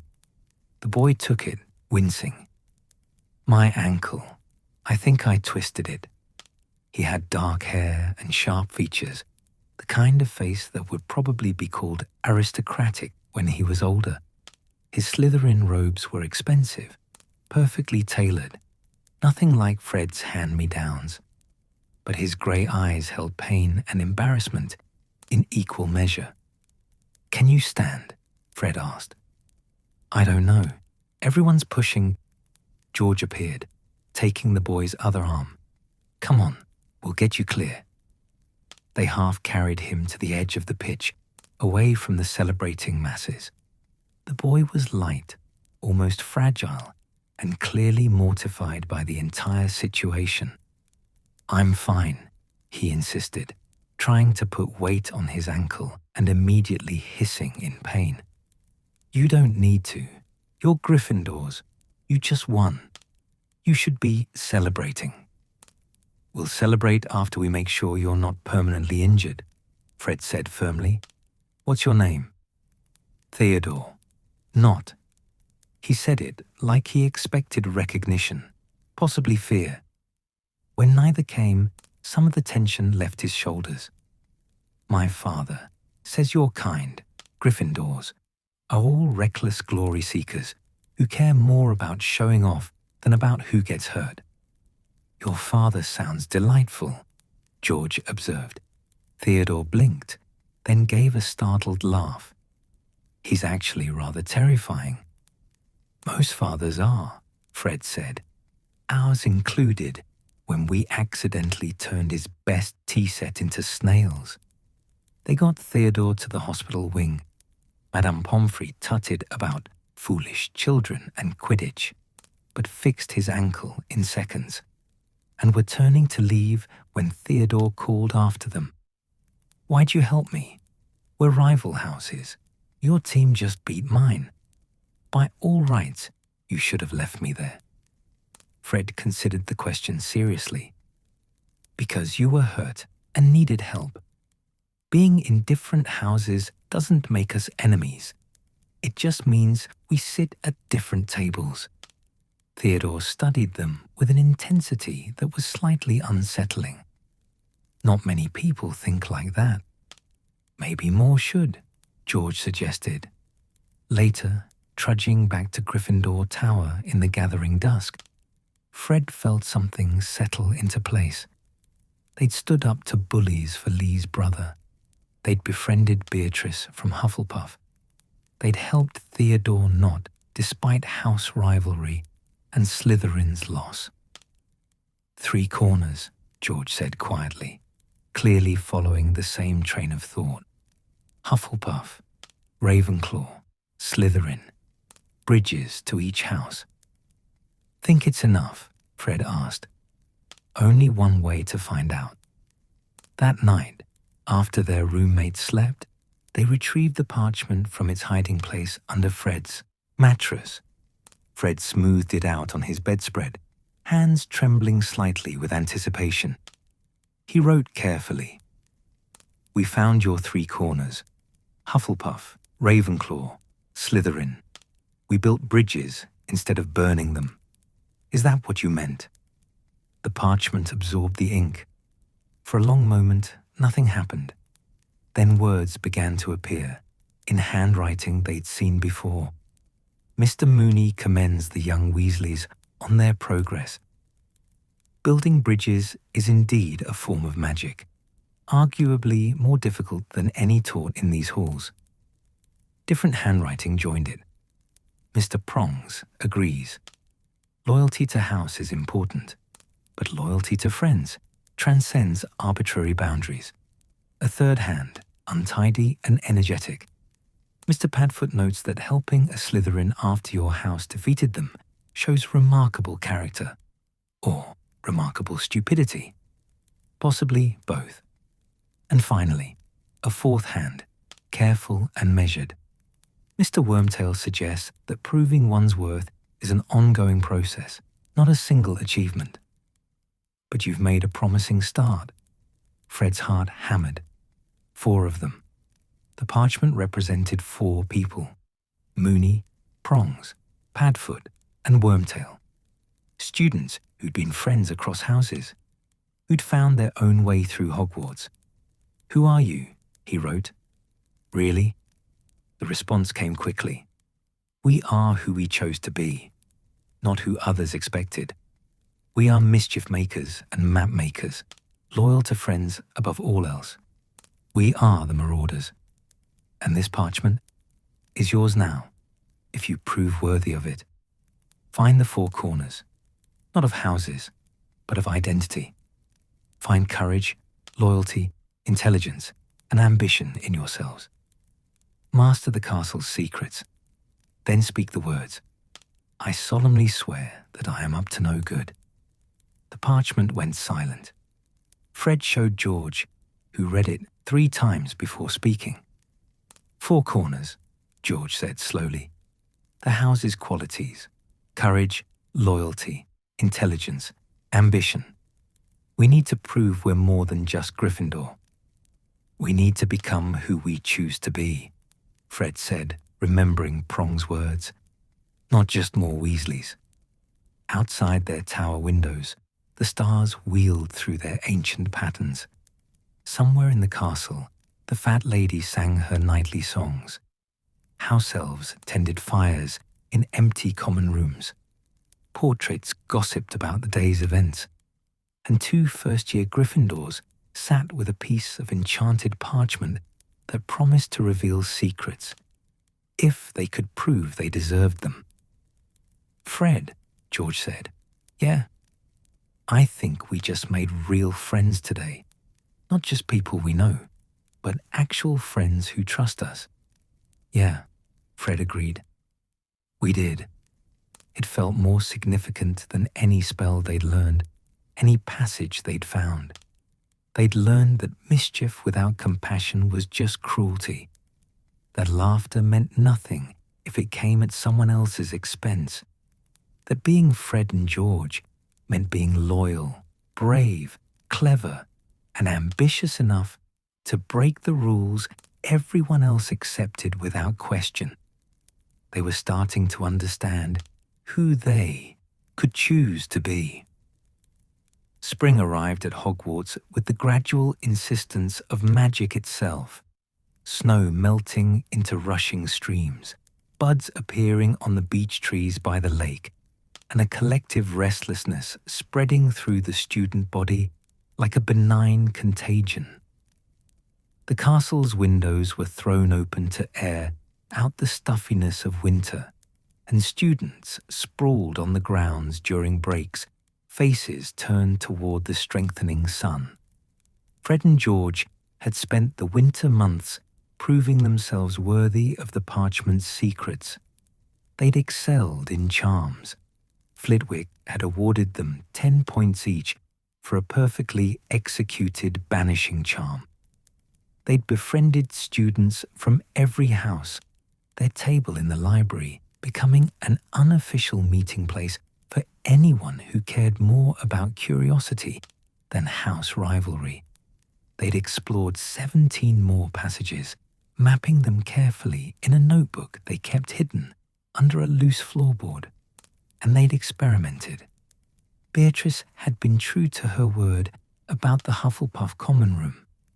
Once a week, after dinner, she'd sneak them past the barrel entrance, a peculiar entry that required tapping a specific rhythm, which Fred found delightfully ridiculous and perfectly Hufflepuff. The common room itself was warm and welcoming, all yellow hangings and comfortable furniture arranged around a perpetually crackling fire. The house elves, once they understood the twins were there with Beatrice's permission and not to cause trouble, had been remarkably helpful.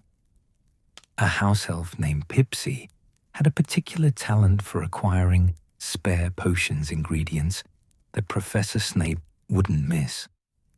Not stealing, Pipsy insisted firmly when George had questioned the ethics. Spare ingredients is spare. Professor Snape never counts the reserves properly. Pipsy does not help students break rules. Pipsy helps students learn. They'd improved 3 potion recipes, minor adjustments that made them set faster or smell less foul or work more efficiently. They'd created a charm that made quills write in rainbow colors, which had limited practical application, but delighted the first years.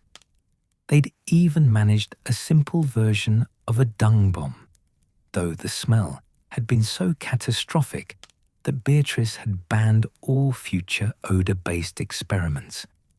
"You're getting good at this," Lee observed one evening in late March. They were in the Gryffindor common room, ostensibly doing homework, but actually watching Fred demonstrate a sticking charm variation that made objects adhere temporarily, but release cleanly.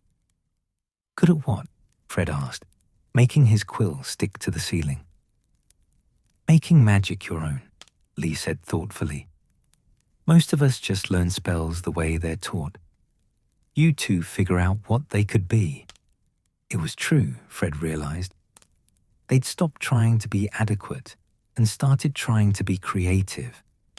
They'd found the courage to experiment, Gryffindor, the loyalty to help their friends, Hufflepuff, the intelligence to understand why magic worked, Ravenclaw, and the ambition to create something new, Slytherin, the Four Corners. They'd found them not in the castle's houses, but in themselves. That night, after their roommates had fallen asleep, Fred retrieved the parchment. His hands trembled slightly as he smoothed it across his bed.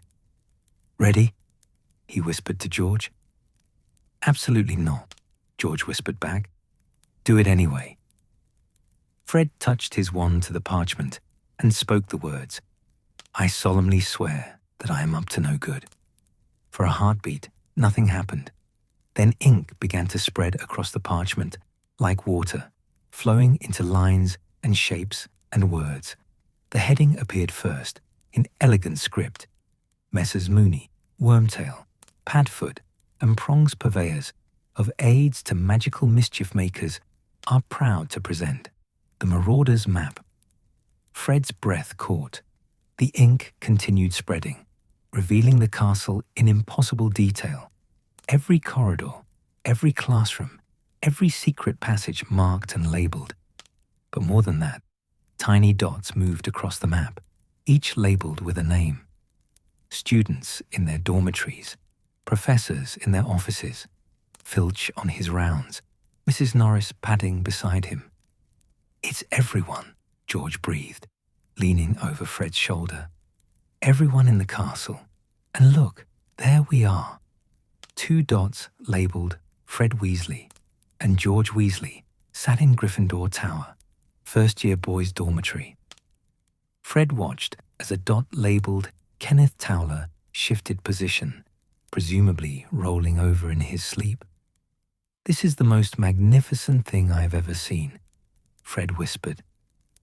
They spent an hour exploring the map, discovering passages they'd missed, watching the castle's nocturnal rhythms, marveling at the magic required to create such a thing.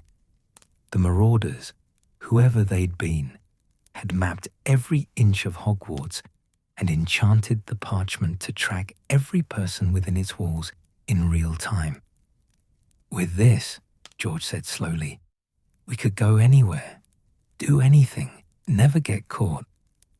"We could finish our own map," Fred added. "Verify every passage, find the ones we missed, maybe even add discoveries of our own."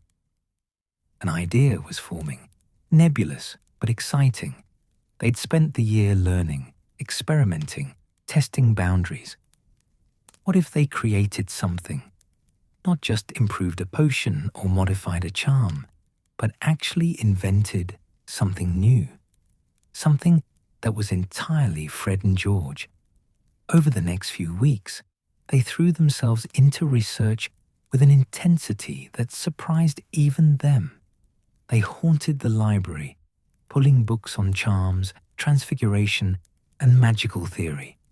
They questioned professors under the guise of academic curiosity.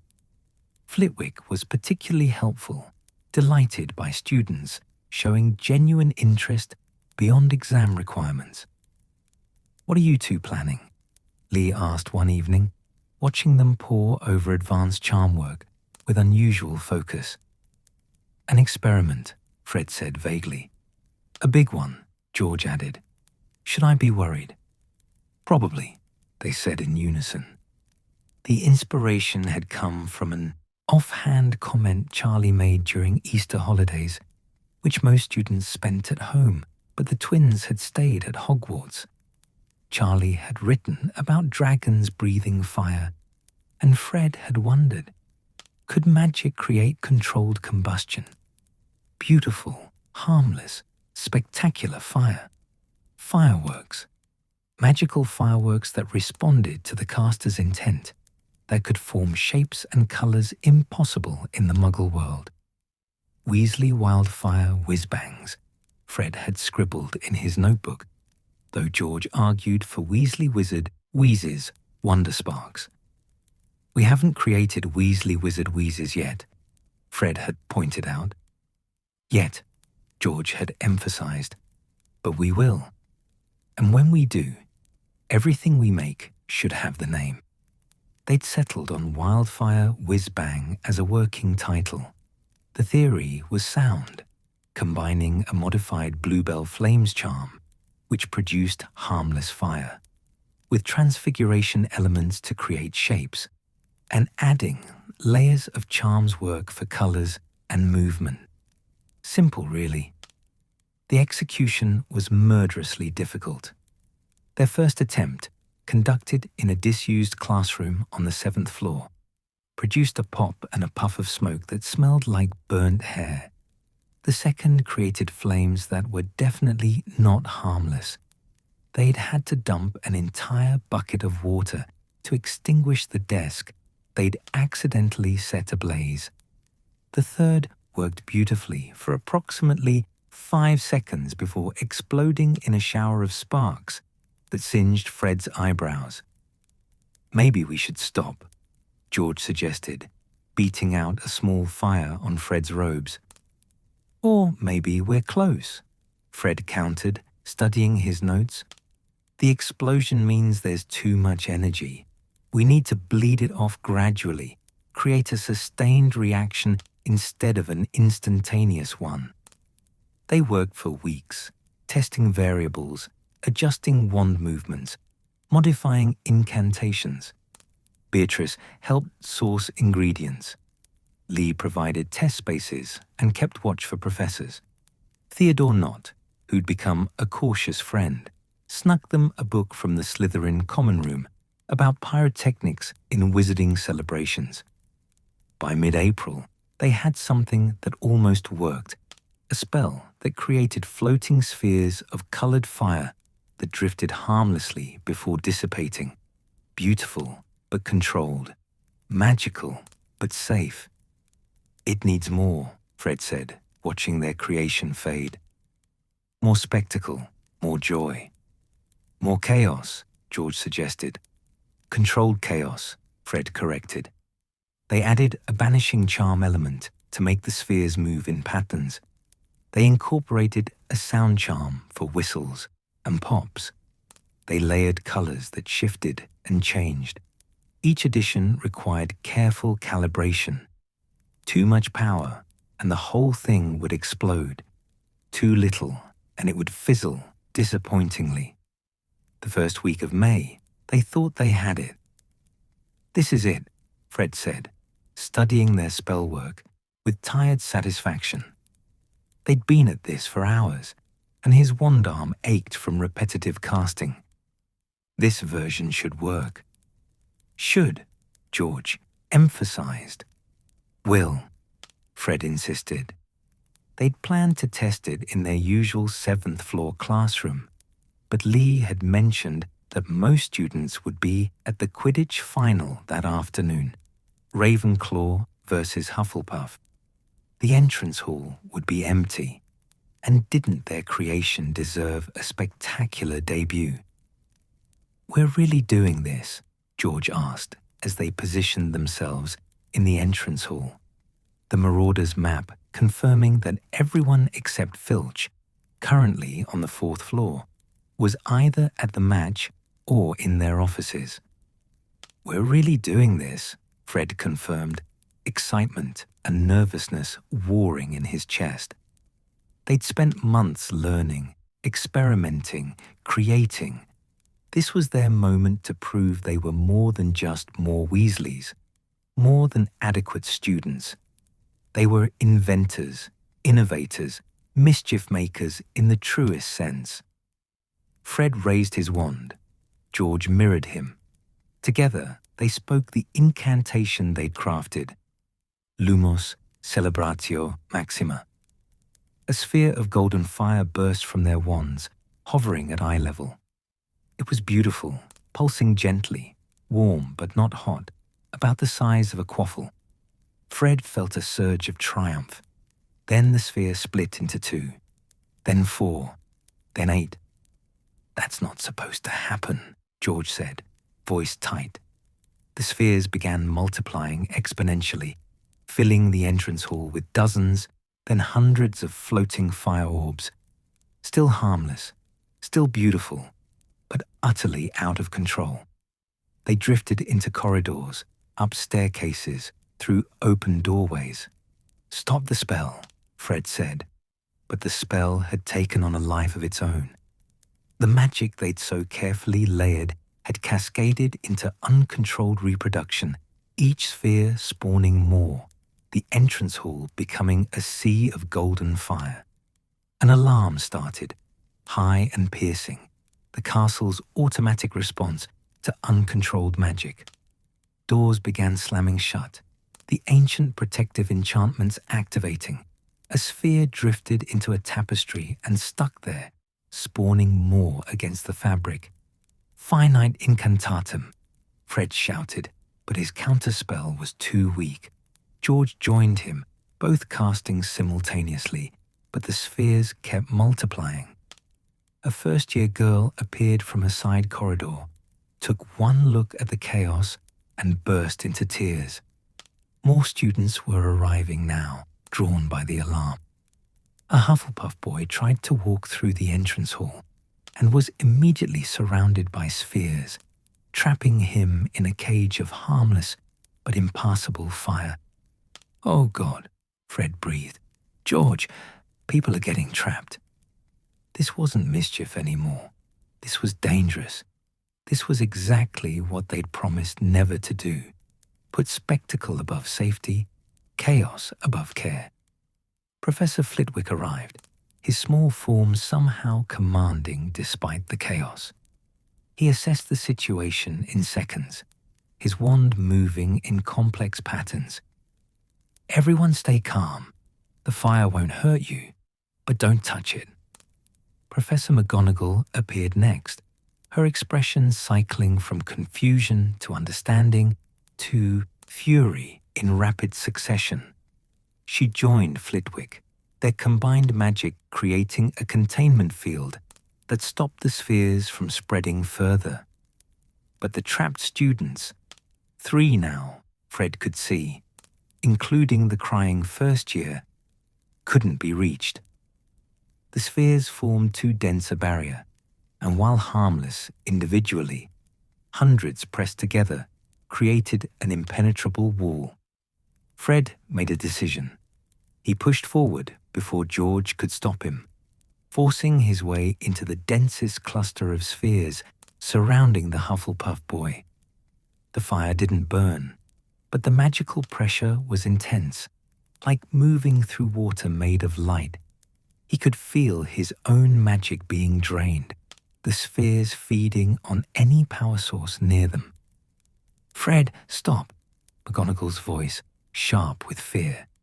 But Fred had reached the boy, a second year he vaguely recognized from herbology. "Take my hand," Fred said, extending it. The boy grabbed on. Fred pulled, forcing his way back through the spheres, every step exhausting.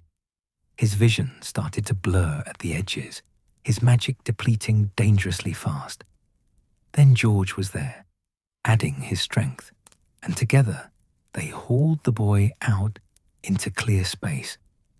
The professor's counterspells finally began working, the spheres winking out in waves as Flitwick and McGonagall systematically dismantled the spell's structure.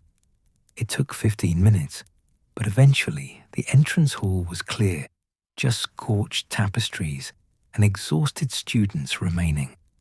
Fred sat on the floor, completely drained, while George collapsed beside him.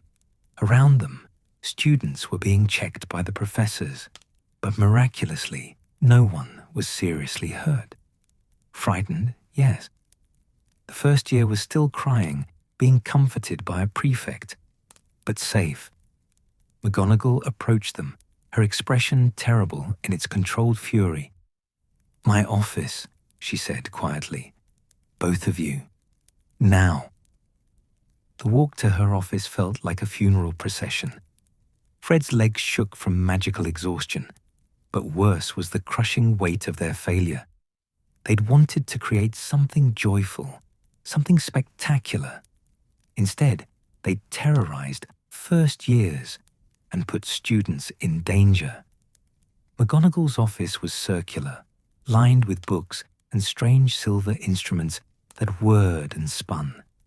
She gestured them to chairs, then sat behind her desk, removing her glasses to pinch the bridge of her nose. "Explain," she said finally. They explained everything. The months of experimentation, the careful research, the theory behind the wildfire whiz-bang.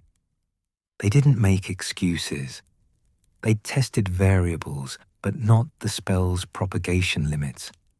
They'd been so focused on making it spectacular that they'd failed to consider all the ways it could go wrong. When they finished, McGonagall was silent for a long moment. "You could have killed someone," she said finally, and Fred flinched. Not with fire, the flames were indeed harmless, but magical exhaustion, panic, the castle's defensive protocols activating, any number of things could have gone catastrophically wrong. "We know," Fred whispered. "Do you?" McGonagall's eyes were sharp. "You are bright, creative students. That much is clear. Your research was thorough, your magical theory sound. But magic, Mr. Weasley, both of you, magic without wisdom is simply danger dressed in pretty colors." She stood, moving to the window that overlooked the grounds. Students were returning from the Quidditch match, unaware of what had happened. 50 points from Gryffindor, she said. Each. And detention for the remainder of term. You'll be helping Mr. Filch, Hagrid, and myself with various tasks.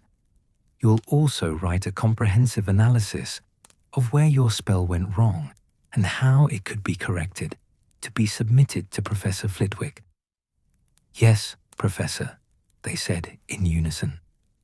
"However," McGonagall continued, turning back to face them, "I watched you, Mr. Fred Weasley, push into that magical field to rescue a student you barely knew, at significant risk to yourself.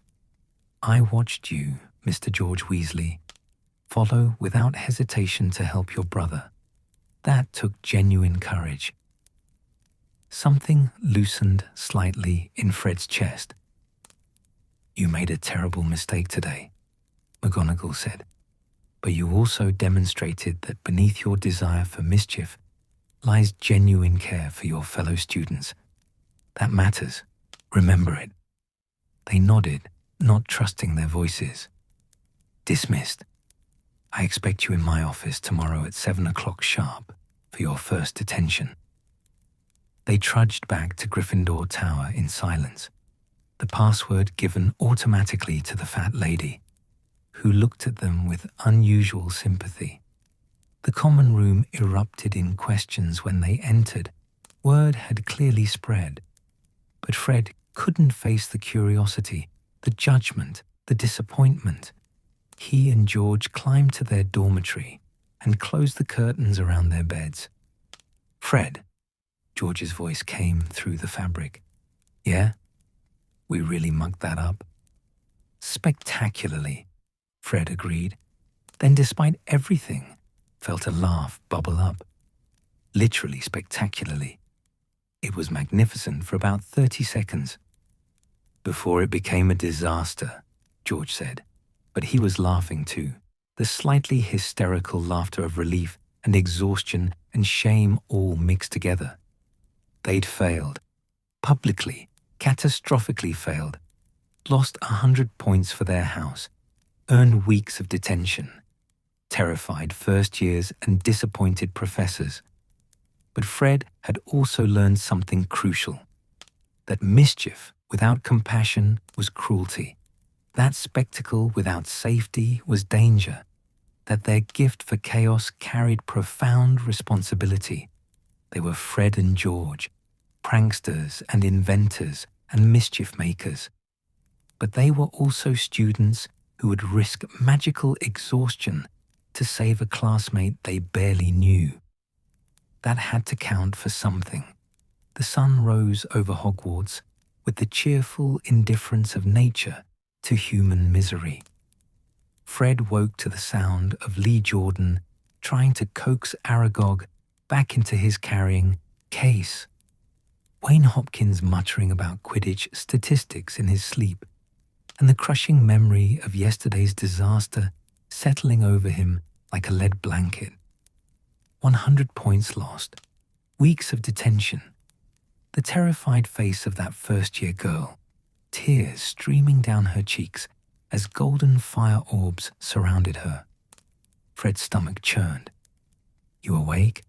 George's whisper came from the next bed. "Unfortunately." "Same." They dressed in silence, acutely aware of their roommate's curious glances. The walk to breakfast felt like descending to their own execution. The corridor walls seemed to judge them. Portraits whispered as they passed. Even the suits of armor appeared to shift their weight disapprovingly. The great hall went quiet when they entered. Not completely silent. That would have been dramatic and unrealistic. But a noticeable dip in conversation, heads turning, voices lowering to whispers. Fred felt every eye tracking their progress to the Gryffindor table. Percy was waiting, his expression a complicated mixture of fury, disappointment, and what might have been grudging respect if you squinted. 100 points, he said, voice tight. 100 points. We were ahead of Slytherin for the House Cup. Were. Past tense. We know, Fred said quietly. Do you? Do you have any idea? Percy stopped, seeming to realize he was causing a scene. He leaned closer, voice dropping. Mother's going to find out. Professor McGonagall will write to her. She's going to be devastated. That landed like a physical blow. Fred hadn't thought about Mum, about how she'd react to her youngest sons, her babies, she still called them, nearly injuring students with experimental magic gone wrong. We didn't mean, George started. Nobody ever means to, Percy interrupted. But intentions don't matter when first years are crying and the castle's defensive protocols are activating. He stood abruptly. I have prefect duties. Try not to destroy anything else today. After he left, they sat in miserable silence, pushing scrambled eggs around their plates without eating. Students continued whispering. A group of Slytherins were openly laughing, clearly delighted by Gryffindor's point loss. Then Lee Jordan dropped into the seat across from them, his usual cheerful expression firmly in place. Morning, he said brightly, loading his plate with toast. Sleep well? Fred stared at him. Lee, we lost 100 points and nearly injured multiple students yesterday. Why are you sitting with us? Because you're my friends, Lee said, as if this were obvious. And because everyone makes mistakes. Yours was just more spectacularly fiery than most. That's not helping, George muttered. Wasn't trying to help, just being accurate. Lee crunched his toast thoughtfully. Although I will say, before it all went wrong, those spheres were absolutely magnificent. The color-shifting effect, the way they moved, brilliant work. Something warm flickered in Fred's chest, quickly, extinguished by guilt. Beatrice appeared next, sliding onto the bench beside George despite the scandalized looks from some of the other Hufflepuffs. Heard about yesterday, she said matter-of-factly. Came to tell you that my housemate, Martin, the boy you rescued, wanted me to say thank you. He said you looked half dead when you came out of those spheres, but you got him out anyway. He shouldn't have needed rescuing, Fred said. We shouldn't have cast the spell. True, Beatrice agreed. But you did cast it, and when it went wrong, you didn't run. You fixed your mistake. That counts. Theodore Nott approached their table with the cautious air of someone crossing enemy territory. Several Gryffindors tensed, but he ignored them, focusing on the twins. My father says magical experiments that fail are proof of incompetence, Theodore said without preamble. His grey eyes were serious. But my mother, before she died, used to say they were proof someone was brave enough to try. She said half the spells we use today came from experiments that failed dozens of times first. He turned and left before anyone could respond. But Fred felt something shift slightly. They'd failed, yes, spectacularly, publicly failed, but they'd also tried. They'd researched and tested and created something that, for 30 beautiful seconds, had worked. The first detention was that evening with Hagrid. They met him at his hut as the sun began setting, painting the forbidden forest in shades of orange and gold. Right then, Hagrid said, his beetle-black eyes kind despite the circumstances. McGonagall says you need to learn about consequences and responsibility. Reckon the best way to do that is caring for something vulnerable. He led them to a pen behind his hut, where a creature that looked like a cross between a pony and a dragon lay on straw bedding. Its scales were dull, its breathing laboured. Baby Antipodean opali, Hagrid explained. Found her abandoned near the forest edge. She's sick, some kind of infection, needs constant care. For the next 2 hours, they helped Hagrid tend to the dragon. Fred held her head, surprisingly heavy, radiating heat like a furnace, while George carefully applied a salve to infected scales. Hagrid coached them through feeding her a mixture of brandy and chicken blood, showed them how to check her temperature, explained the signs of improvement or decline. Magic's powerful, Hagrid said as they worked, but power don't mean much if you don't care about what it affects. This little one, she's helpless right now. Needs someone to put her welfare first. Like those first years yesterday, Fred realized. Like Martin, trapped in a cage of fire. They'd been so focused on creating something spectacular that they'd forgotten to consider who might be affected when things went wrong. The dragon, they started calling her Opal, which made Hagrid beam, became their evening routine. Every detention with Hagrid meant 2 hours of careful, patient care, cleaning her pen, applying medicine, monitoring her breathing. It was unglamorous work, often disgusting, and it required putting her needs above their own comfort. Slowly, Opal improved. Her scales brightened, her breathing steadied. And Fred found himself looking forward to these detentions, to the quiet satisfaction of helping something helpless heal. Detentions with Filch were less enlightening and more punitive. He set them to scrubbing cauldrons in the dungeons, back-breaking work that left their hands raw and their backs aching. But even here, lessons emerged. One evening, while scrubbing a cauldron encrusted with 6 months of failed potions work, Fred noticed something. "This one's cracked," he said, running his finger along a hairline fracture in the iron. If someone used it for brewing, the potion would leak through during heating, could contaminate the whole batch. Filch squinted at it. "So it is. Been wondering why that Ravenclaw girl kept failing her pepper-up potion.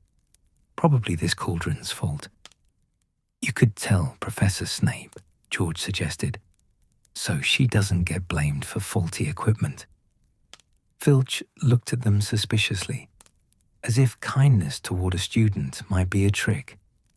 But he grunted something that might have been agreement and set the cauldron aside. Walking back to Gryffindor Tower that night, George said quietly, "We could have stayed quiet. Let that girl keep failing." "But why would we?" Fred asked. "It wasn't her fault. The equipment was broken." "Exactly," George said. "We're learning to look past our own stuff and notice what affects other people." McGonagall's detentions were the most challenging, intellectually, if not physically.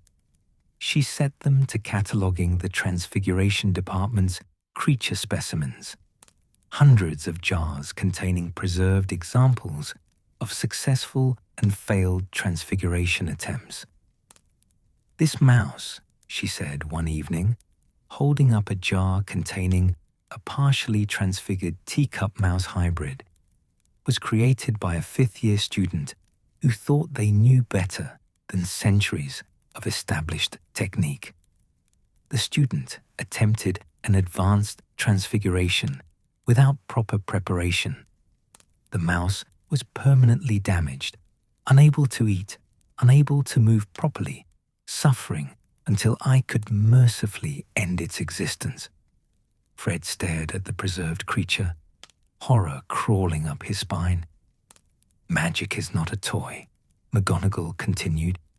"Every spell, every charm, every bit of transfigured matter is subject to magical law. When we break those laws carelessly, consequences follow. Sometimes those consequences are merely inconvenient. Sometimes they are tragic." She set the jar down carefully. "Your wildfire whiz-bang. The theory was sound, the magical construction impressive. But you failed to account for propagation limits. You created a spell that fed on ambient magic and reproduced exponentially. Had you tested it in stages, in controlled environments, gradually scaling up, we could have caught the flaw before it became dangerous," Fred finished.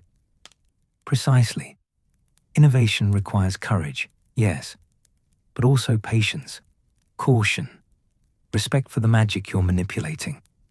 Her expression softened slightly. "You have potential, both of you. Genuine, remarkable potential.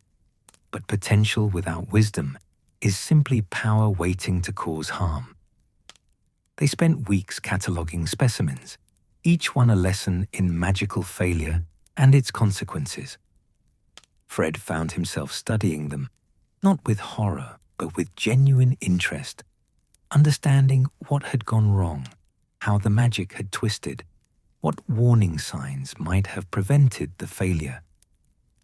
One evening in late May, they were working in silence when McGonagall spoke again. "You went into the fire to save young Martin," she said, not looking up from the essay she was grading. "Without hesitation, despite the magical drain, despite the risk to yourself." "He was trapped," Fred said, "because of us. We had to." "Many students would have waited for professors to handle it," McGonagall interrupted. "You didn't. You took responsibility immediately." She set down her quill, finally meeting their eyes. "That suggests your hearts are in the right place, even when your judgment is not. Remember that balance. Courage tempered with caution, innovation paired with responsibility."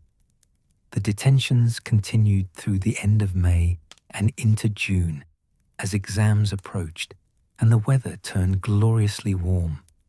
Fred and George spent their days studying, their evenings in detention, and their nights analyzing where the wildfire whiz-bang had gone wrong. The technical analysis for Flitwick became something of an obsession. They broke down every component of the spell, identified the precise moment where their careful layering had cascaded into uncontrolled reproduction, proposed 7 different solutions to prevent future propagation. Flitwick read their 43-inch essay with evident fascination. "Remarkable work," he said, his tiny form perched on his stack of books behind his desk. "Genuinely remarkable. You've not only identified the flaw, but proposed multiple solutions, several of which I hadn't considered. With your permission, I'd like to use portions of this in my advanced charms curriculum as an example of both innovative spell construction and the importance of thorough testing." Fred felt warmth bloom in his chest. Not pride exactly. They'd still failed catastrophically, but something close. Validation that their work, their thinking, their approach had value, even when the execution had been disastrous. "The magical community needs innovators," Flitwick continued. "People who ask what if and why not. But we also need those innovators to be responsible, to test thoroughly, to put safety above spectacle. You're learning that balance. Continue learning it." June arrived with end-of-year exams and the peculiar mixture of exhaustion and anticipation that marked the term's final weeks. Fred and George sat their transfiguration, charms, potions, herbology, history of magic, and astronomy exams with the grim determination of students who'd already faced their worst failure and survived it. The transfiguration practical went reasonably well. Fred managed to turn his mouse into a snuff box, though it kept squeaking. George's was better, earning an approving nod from McGonagall. Charms was their strongest showing. The levitation, unlocking, and color change charms they performed were textbook perfect. Flitwick beamed. Potions was potions. Snape remained contemptuous, but their actual work was solid. They'd learned enough from their experiments with Beatrice to anticipate problems and adjust accordingly. The written exams were tedious but manageable, except History of Magic, which Fred was fairly certain he'd failed. He'd mixed up the Goblin rebellions of 1612 and 1625, and his essay on medieval witch hunts had been more creative fiction than historical fact. Their final detention was with Hagrid, 3 days before term ended. Opal the baby dragon was almost fully recovered, her scales gleaming, her breathing strong. She'd grown too, nearly twice the size she'd been when they'd started caring for her. "You did good," Hagrid said, stroking Opal's snout. "Real good. She'd probably be dead if not for the care you gave her." "We just followed your instructions," George said. "Nah," Hagrid shook his head. "You did more than that. You learned to care about something more than yourselves. That's harder than any magic." After they'd finished settling Opal for the night, Hagrid pulled out a battered tin of treacle fudge and offered it around. "McGonagall told me what you did," he said, "with the whiz-bang thing. Said you made a right mess of the entrance hall." "Spectacular mess," Fred agreed, taking a piece of fudge. "But yeah, went in to save that boy. Risked magical exhaustion to fix your own mistake." Hagrid's beetle-black eyes were warm. "Takes courage to try something new. Takes more courage to face the consequences when it goes wrong. Yeah, got both kinds." Walking back to the castle in the gathering dusk, Fred felt something settle into place. They'd failed. They'd learned from failing. They'd faced consequences and taken responsibility. They'd discovered that their desire to create, to innovate, to push boundaries carried serious ethical weight. "Fred," George said as they climbed the marble staircase. "Yeah? I've been thinking about the whiz-bang, about how to fix it." Fred stopped, turning to face his twin. And the propagation issue. We could solve it with a limited charm. Cap the number of spheres at, say, 20. After that, the spell just maintains what exists rather than creating more. Energy bleed, Fred added, following the thought. Give each sphere a lifespan so they naturally dissipate. Maybe 30 seconds, maximum. And the triggering mechanism, make it require continuous magical input from the caster. If we lose control, we just stop feeding it magic and the whole thing shuts down. They stared at each other, ideas building between them with the familiar rhythm of their shared thinking. We can't test it this year, Fred said reluctantly. Not after what happened. McGonagall would hex us into next Tuesday. But next year, George said slowly. Next year, with proper precautions, graduated testing, safety protocols. We could do it right, Fred finished. We could create something actually safe and spectacular. The prospect hung between them, tempting and terrifying. They'd failed once, spectacularly, publicly failed, but they'd learned from it. They'd been humbled by it. They'd taken responsibility for it. Maybe that meant they were ready to try again, carefully, responsibly, but still try. The final feast arrived with the great hall decorated in Slytherins, green and silver. They'd won the House Cup by a significant margin, helped considerably by Gryffindor's 100-point loss. Fred watched Percy's pained expression as Dumbledore announced the House Cup winner and felt genuine remorse. But he also felt something else, determination. They'd lost points this year, yes, but next year they'd earn points. They'd continue experimenting, but carefully. They'd continue innovating, but safely. They'd continue pushing boundaries, but with respect for the consequences. The train ride home was chaotic as always. Students celebrating the year's end, sharing summer plans, promising to write. Lee declared his intention to spend the summer training Aragog to perform tricks. Beatrice was heading to her grandmother's house in Cornwall. Theodore mentioned something about his father's estate and looked quietly miserable about it.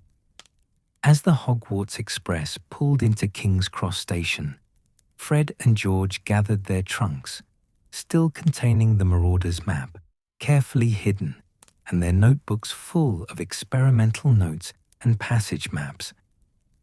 There they are, Mum's voice cut through the crowd, and then she was upon them, crushing them both in a hug that smelled like home. Clean laundry and baking bread, and the particular soap she used.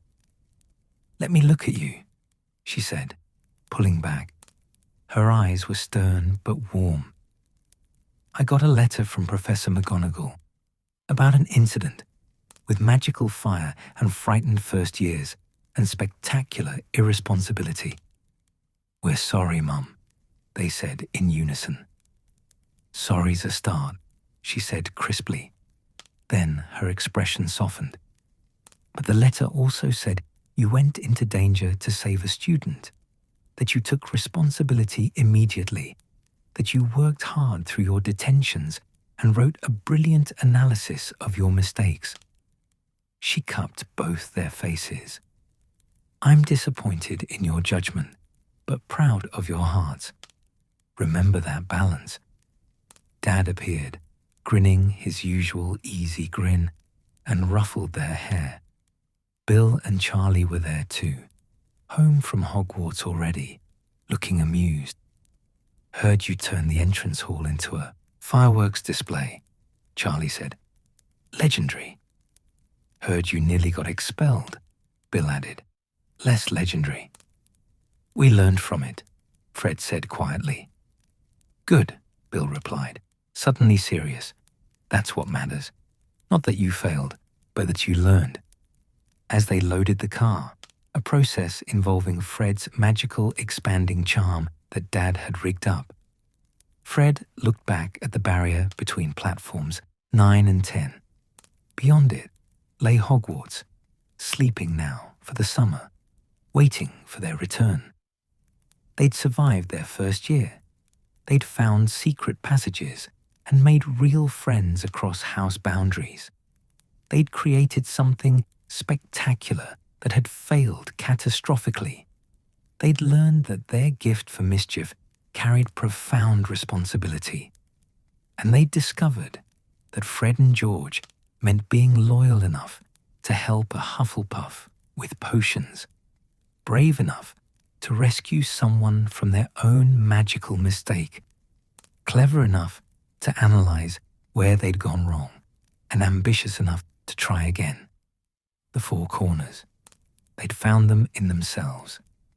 Next year, they'd prove they deserved them. Summer at the Burrow should have been a relief after the intensity of Hogwarts, but Fred found himself strangely restless. The familiar chaos of home, Mum shouting about garden gnomes, Dad tinkering with Muggle artifacts in his shed, Percy practicing prefect speeches to anyone unfortunate enough to be trapped in a room with him, felt both comforting and confining after a year of castle corridors and secret passages. George felt it too. Fred could tell. They'd always been able to read each other, but the year at Hogwarts had deepened that connection. Sometimes Fred would start a sentence and George would finish it, not because they were trying to be cute, but because they genuinely shared the thought. "We're different now," George said one evening. They were sitting in the orchard, ostensibly denoming, but actually avoiding Percy's lecture about proper summer study habits. "Aren't we?" "Yeah," Fred agreed, watching a gnome waddle indignantly toward the fence line. "We went to Hogwarts as just more Weasleys. We're coming back as us." Their detentions had been served, their lessons learned. But Fred still thought about that moment in the entrance hall, the golden spheres multiplying out of control, the first-year girl's terrified face, the crushing realization that their creation had become dangerous. He thought about it when he helped Mum with the washing up, when he weeded the garden, when he lay in bed at night listening to George's breathing from the next bed over. He thought about how to do better. 2 weeks into summer, an owl arrived from Lee Jordan, a lengthy letter describing Aragog's summer adventures.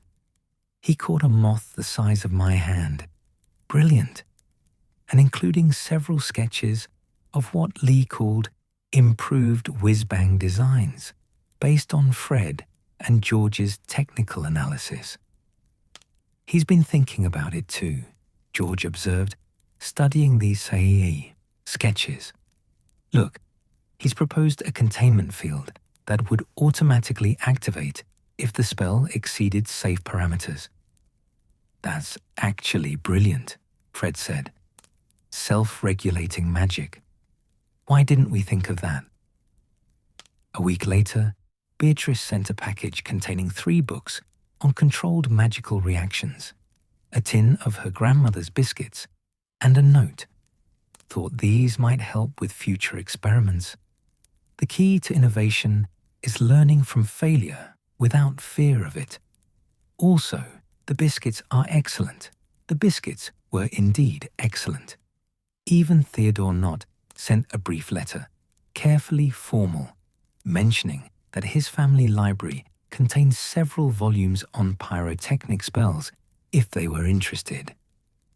The subtext, that Theodore was offering them access to restricted Slytherin resources, felt significant.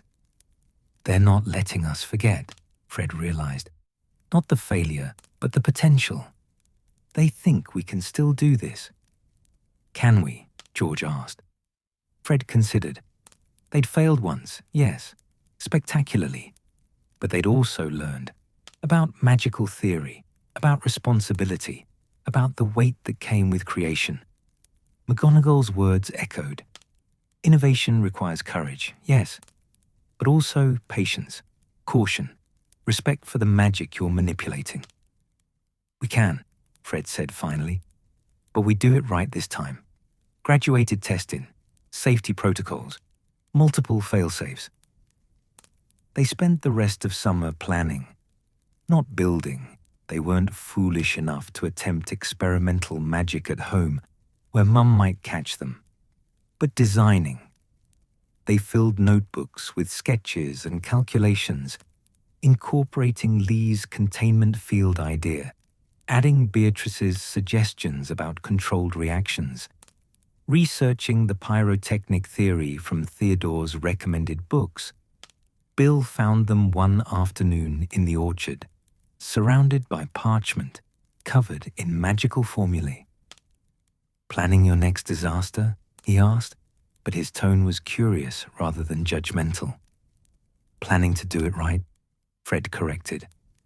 Bill sat down, picking up one of their sketches. His eyes, sharp and assessing, trained by years of curse-breaking study, tracked their work with growing interest. "This is advanced theory," he said slowly. "Really advanced. First years shouldn't be working at this level." "We're not first years anymore," George pointed out. "We're going back as second years." "Fair point." Bill continued studying their notes. "Your containment math is off, though. You're not accounting for the magical resonance when multiple spheres exist simultaneously. They'll amplify each other. That's probably what caused the exponential propagation last time." He pulled out his wand and modified their calculations, explaining the theory as he went. Fred watched his brother's easy competence with something that wasn't quite envy, but close to it. Bill made magic look effortless. "Don't," Bill said, apparently reading Fred's expression. "Don't compare yourself to me or Charlie. We're good at what we're good at because we found what interested us and pursued it. You two are good at something different. You see magic as malleable, improvable. That's rare." "Rare and dangerous," Fred muttered, thinking of the entrance hall. "Sometimes," Bill agreed, "but also valuable. The magical world needs people who push boundaries. Just learn to do it without terrifying first years, yeah?" Charlie's contribution came during a rare family dinner when everyone was actually present. Percy was droning on about prefect responsibilities for the coming year when Charlie suddenly interrupted. "Fred, George, you lot still thinking about that firework spell?" Percy's face went through several interesting color changes. "They nearly got expelled. They lost us 100 points. Why would you encourage?" "Because the theory was brilliant," Charlie said firmly. "The execution was rubbish, but the core idea? Creating controllable, shapeable magical fire for celebration rather than combat. That's genuinely innovative." Dad looked up from his roast potatoes with interest. "Shapeable fire? How would that work?" George launched into an explanation of their modified Bluebell Flames approach, incorporating transfiguration elements for shape and charms work for color and movement. Dad listened with the intense focus he usually reserved for Muggle electrical systems, occasionally asking questions that showed he understood the theory better than Fred had expected. "The key challenge," George finished, "is creating a spell that's powerful enough to be spectacular, but regulated enough to be safe." "And you think you can do that?" Mum asked, her tone carefully neutral. "We think we can learn to do that," Fred said, "eventually, with proper testing and supervision and And respect for the magic, George added, shooting Fred a look that said, remember McGonagall's lessons. Mum exchanged glances with Dad. Some silent conversation passed between them that Fred couldn't quite read. If you pursue this, Mum said finally, you do it right. No secret experiments in abandoned classrooms. You work with a professor who can supervise, you test in stages, and at the first sign of trouble, you stop and reassess. Agreed. They stared at her. You're not forbidding it? I'm establishing boundaries, Mum corrected. You're clever boys with creative minds. I can either forbid you from experimenting, which would just make you sneaky about it, or I can insist you do it safely. I'm choosing safety. Molly, Percy started. Percy, Dad interrupted gently. Your brothers made a mistake, a big one, but they also took responsibility for it, learned from it, and are approaching it more maturely now. That's called growing up. Percy subsided, though he looked unconvinced. The last week of summer, Fred and George received their Hogwarts letters. The book list was standard. The Standard Book of Spells, Grade 2. Break with a Banshee by Gilderoy Lockhart. Gadding with Ghouls, also by Lockhart. But enclosed with George's letter was an additional note. Mr. George Weasley, Professor Flitwick has requested that you and your brother report to his office during the first week of term to discuss a potential independent study project in advanced charms work. This is not mandatory, but is offered based on your demonstrated aptitude and innovative thinking. Please be advised that any such project would require strict adherence to safety protocols and regular faculty supervision. Sincerely, Professor M. McGonagall, Deputy Headmistress. They read it 3 times, then showed it to each other to confirm they weren't hallucinating. They're giving us another chance, George breathed. A supervised chance, Fred emphasized, with protocols and oversight. But still a chance. The train ride back to Hogwarts felt different from their first journey. Then, they'd been nervous first years, uncertain of their place, carrying the weight of family expectations. Now, they were returning as themselves, Fred and George, pranksters and innovators, students who'd failed spectacularly but learned from it. Lee Jordan found them immediately. Aragog's cage now containing an even larger spider festooned with what appeared to be tiny ribbons. He learned 3 tricks, Lee announced proudly. Watch, Aragog, wave. The tarantula waved one leg with the unenthusiastic air of a creature humoring its owner. Beatrice joined them at the next stop, her trunk covered in stickers from various magical sites in Cornwall. Theodore appeared at King's Cross, looking simultaneously relieved to be returning to Hogwarts and anxious about something he wouldn't name. They claimed a compartment together, Gryffindor, Hufflepuff, and Slytherin sitting together, sharing sweets and discussing summer adventures. A year ago, this would have been unusual enough to draw stares. Now, returning students just nodded and moved on. Fred and George's inter-house friendships had become unremarkable. Heard about Flitwick's offer, Beatrice said, pulling out a bag of Bertie Bott's every flavour beans. You going to take it? Probably, Fred said. Depends on the terms. Don't be stupid, Lee interjected. Of course you're taking it. This is your chance to do the whiz-bang properly. If we can, George said quietly. We failed before. Everyone fails, Theodore said, surprising them all. He usually spoke rarely. My mother used to say that failure is just the first draft of success. You learn what doesn't work, so you can figure out what does. The sorting that evening brought a new wave of nervous first years, including, Fred noted with amusement, a tiny girl who looked utterly terrified until the hat shouted, "Gryffindor!" and she practically floated to their table with relief. Watching her reminded Fred of his own sorting, the terror that he and George might be separated, the relief when they weren't. A year ago, he'd defined himself primarily through George, through being half of Fred and George. Now he understood. They were both individuals and a unit, separate but intertwined, stronger together but complete alone.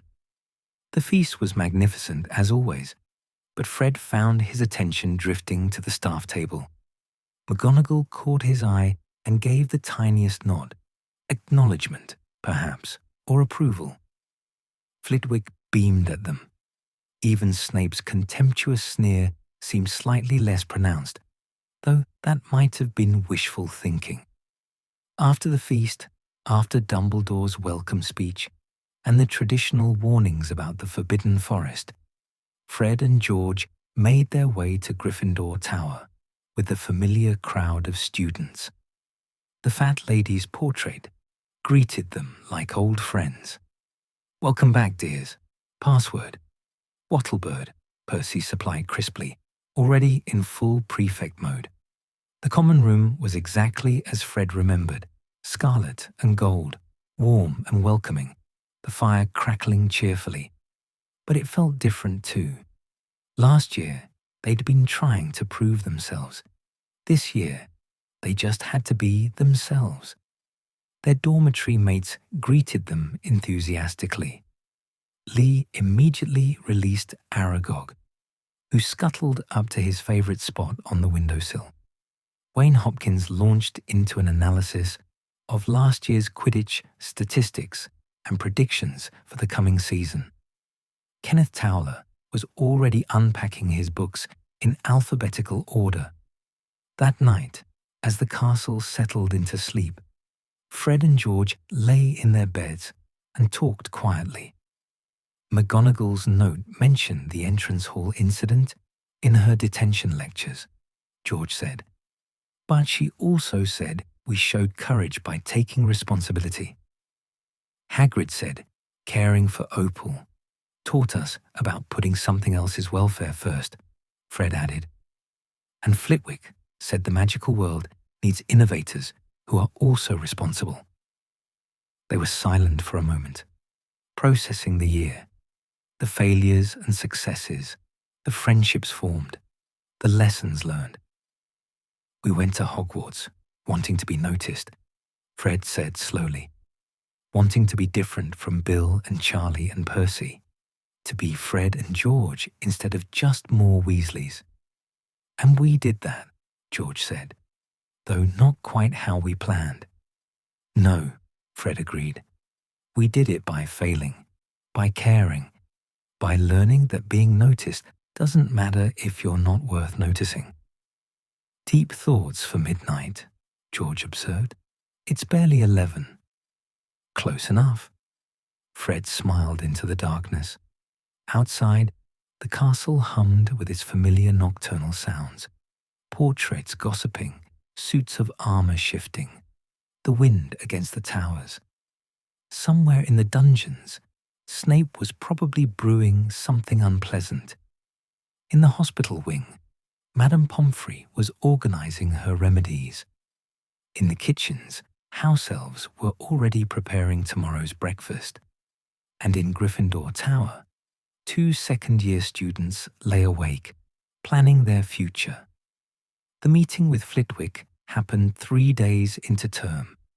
His office was cluttered with books and magical instruments, including what appeared to be a miniature thunderstorm in a glass sphere. "Messrs. Weasley," he greeted them cheerfully. Come in. Tea?" They accepted tea. Fred's was somehow already the perfect temperature and sweetness, and settled into chairs that adjusted to their height.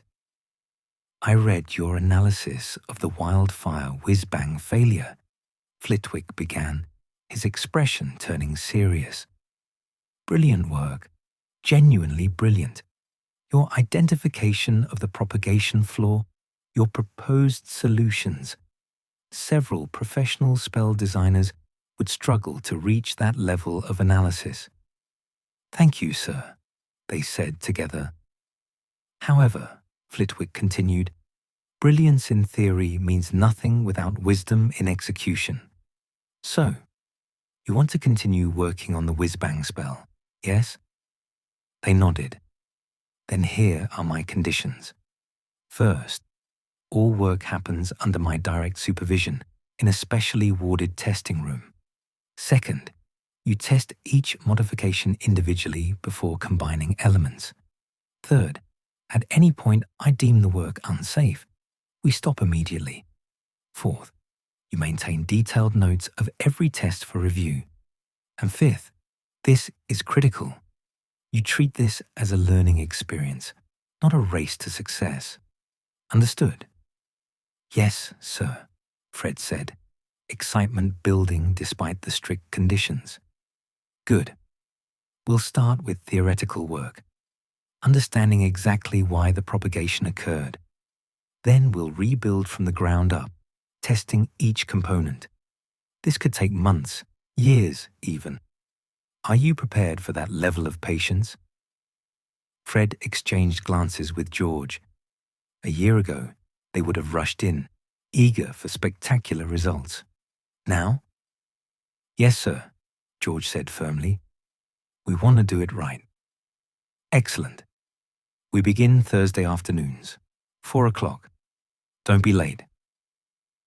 They practically floated back to Gryffindor Tower, where Lee, Beatrice, and even Theodore were waiting for the news.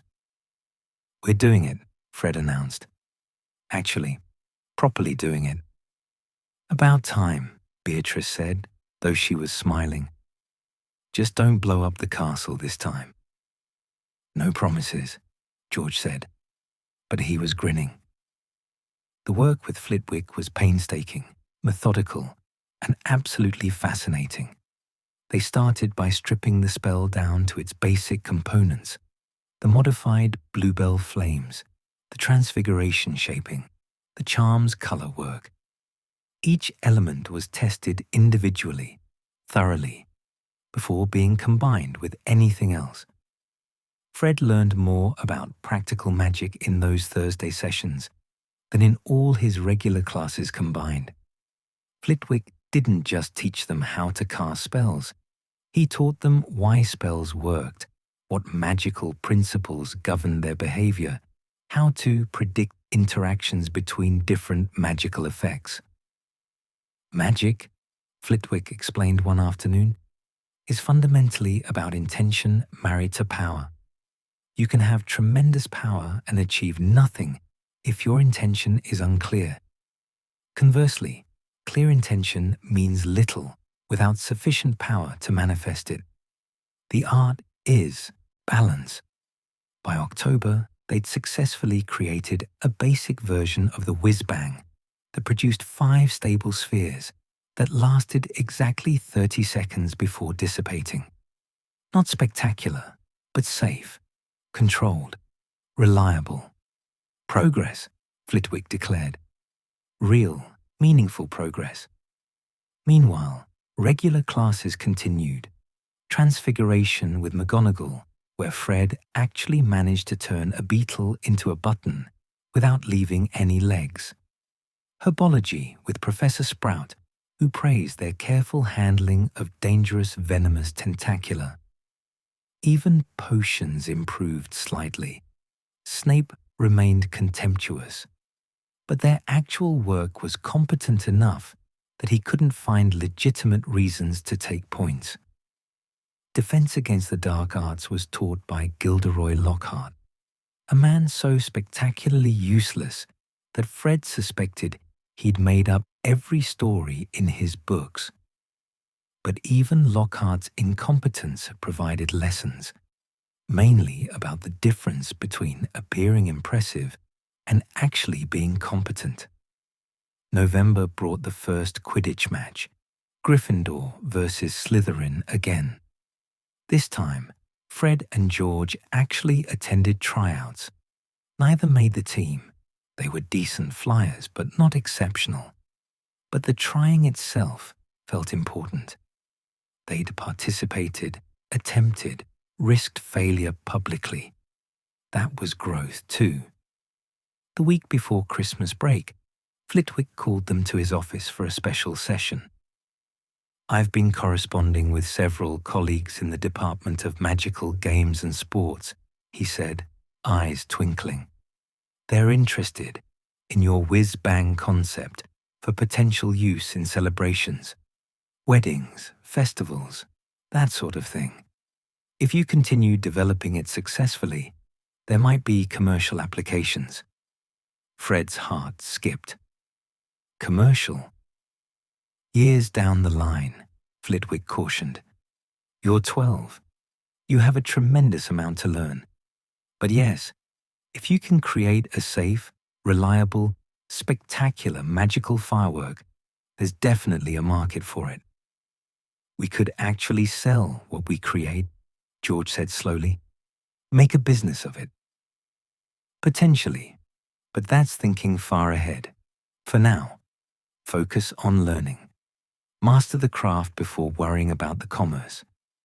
They returned to the common room in a daze, where their friends were decorating for Christmas. "You look stunned," Lee observed, hanging enchanted tinsel that sang carols. "Flitwick thinks we could eventually sell the whiz-bang," Fred said. "Like, actually sell it. As a product." Beatrice paused in her wreath hanging. "That's brilliant. You could start your own business." "Weasley Wizard Wheezes," George said softly. "That's what we'd call it." "Bit alliterative," Theodore commented from his corner. He'd started studying with them regularly, gradually relaxing his Slytherin reserve. "Exactly," Fred said. "Memorable. Fun. Ours." The Christmas feast was magnificent. The great hall decorated with 12 enormous Christmas trees, the ceiling showing gentle snowfall, the tables laden with turkey and roast potatoes and Christmas crackers that exploded with mild bangs. Fred pulled a cracker with George and received a pointed hat covered in stars that announced the wearer's thoughts in speech bubbles. After the feast, after most students had retreated to their common rooms or dormitories, Fred and George slipped out to visit the entrance hall. The tapestries they'd scorched with the whiz-bang disaster had been repaired, all evidence of their failure erased. But Fred could still see it. The golden spheres multiplying out of control, the students' frightened faces, the moment he'd realized their creation had become dangerous. "We're going to do better," George said quietly, standing beside him. "We already are," Fred replied, because they'd learned. They'd learned that mischief without compassion was cruelty, that innovation without wisdom was danger, that being clever wasn't enough. You had to be responsible too, brave enough to try, humble enough to fail, wise enough to learn. They'd learned that Fred and George meant being loyal to friends across house boundaries, courageous enough to take responsibility for mistakes, intelligent enough to analyze failures and improve, ambitious enough to dream of creating something genuinely new. The four corners. Not just the houses, but the qualities that made someone whole. As they climbed back to Gryffindor Tower, Fred thought about the year ahead.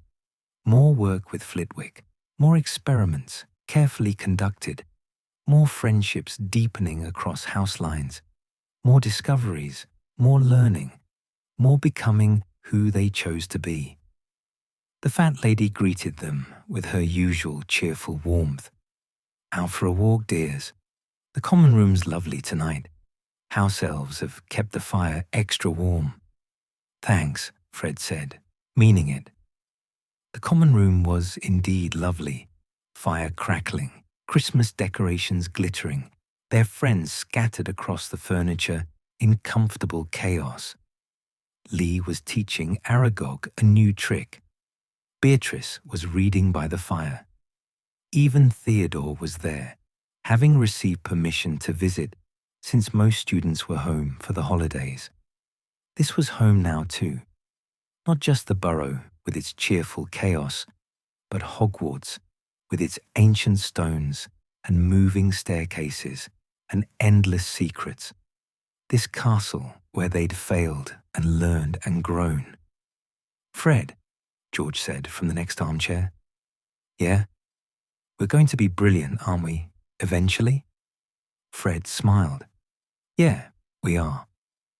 Not because they were Weasleys trying to escape family expectations, not because they were trying to prove something to Percy or live up to Bill and Charlie, but because they were Fred and George, pranksters and innovators, friends and students, mischief makers who'd learned that laughter was most powerful when it came from a place of love. Outside, snow fell softly over Hogwarts. The castle dreamed its ancient dreams, full of centuries of students who'd walked its corridors, discovered its secrets, learned its lessons, and in Gryffindor Tower, 2 second-year boys sat by the fire, planning their future. A future built not on spectacular success, but on steady learning. Not on avoiding failure, but on embracing it as the first draft of success. Not on being noticed, but on being worth noticing. The fat lady began her nightly humming, something old and wandering that seemed to capture the castle's essential magic. Fred closed his eyes and listened, feeling the warmth of the fire, the comfort of friendship, the promise of tomorrow. They'd come to Hogwarts as just more Weasleys. They were leaving, years from now when their time came, as legends in the making. But that was for later. For now, there was learning to do, magic to master, friendships to treasure, and one spectacular spell to perfect, one careful step at a time. The meaning of mischief, Fred had learned, wasn't chaos for its own sake. It was joy, carefully crafted and responsibly delivered. It was love, dressed up in laughter. It was magic at its most human, flawed, trying, learning, growing, and never, ever giving up.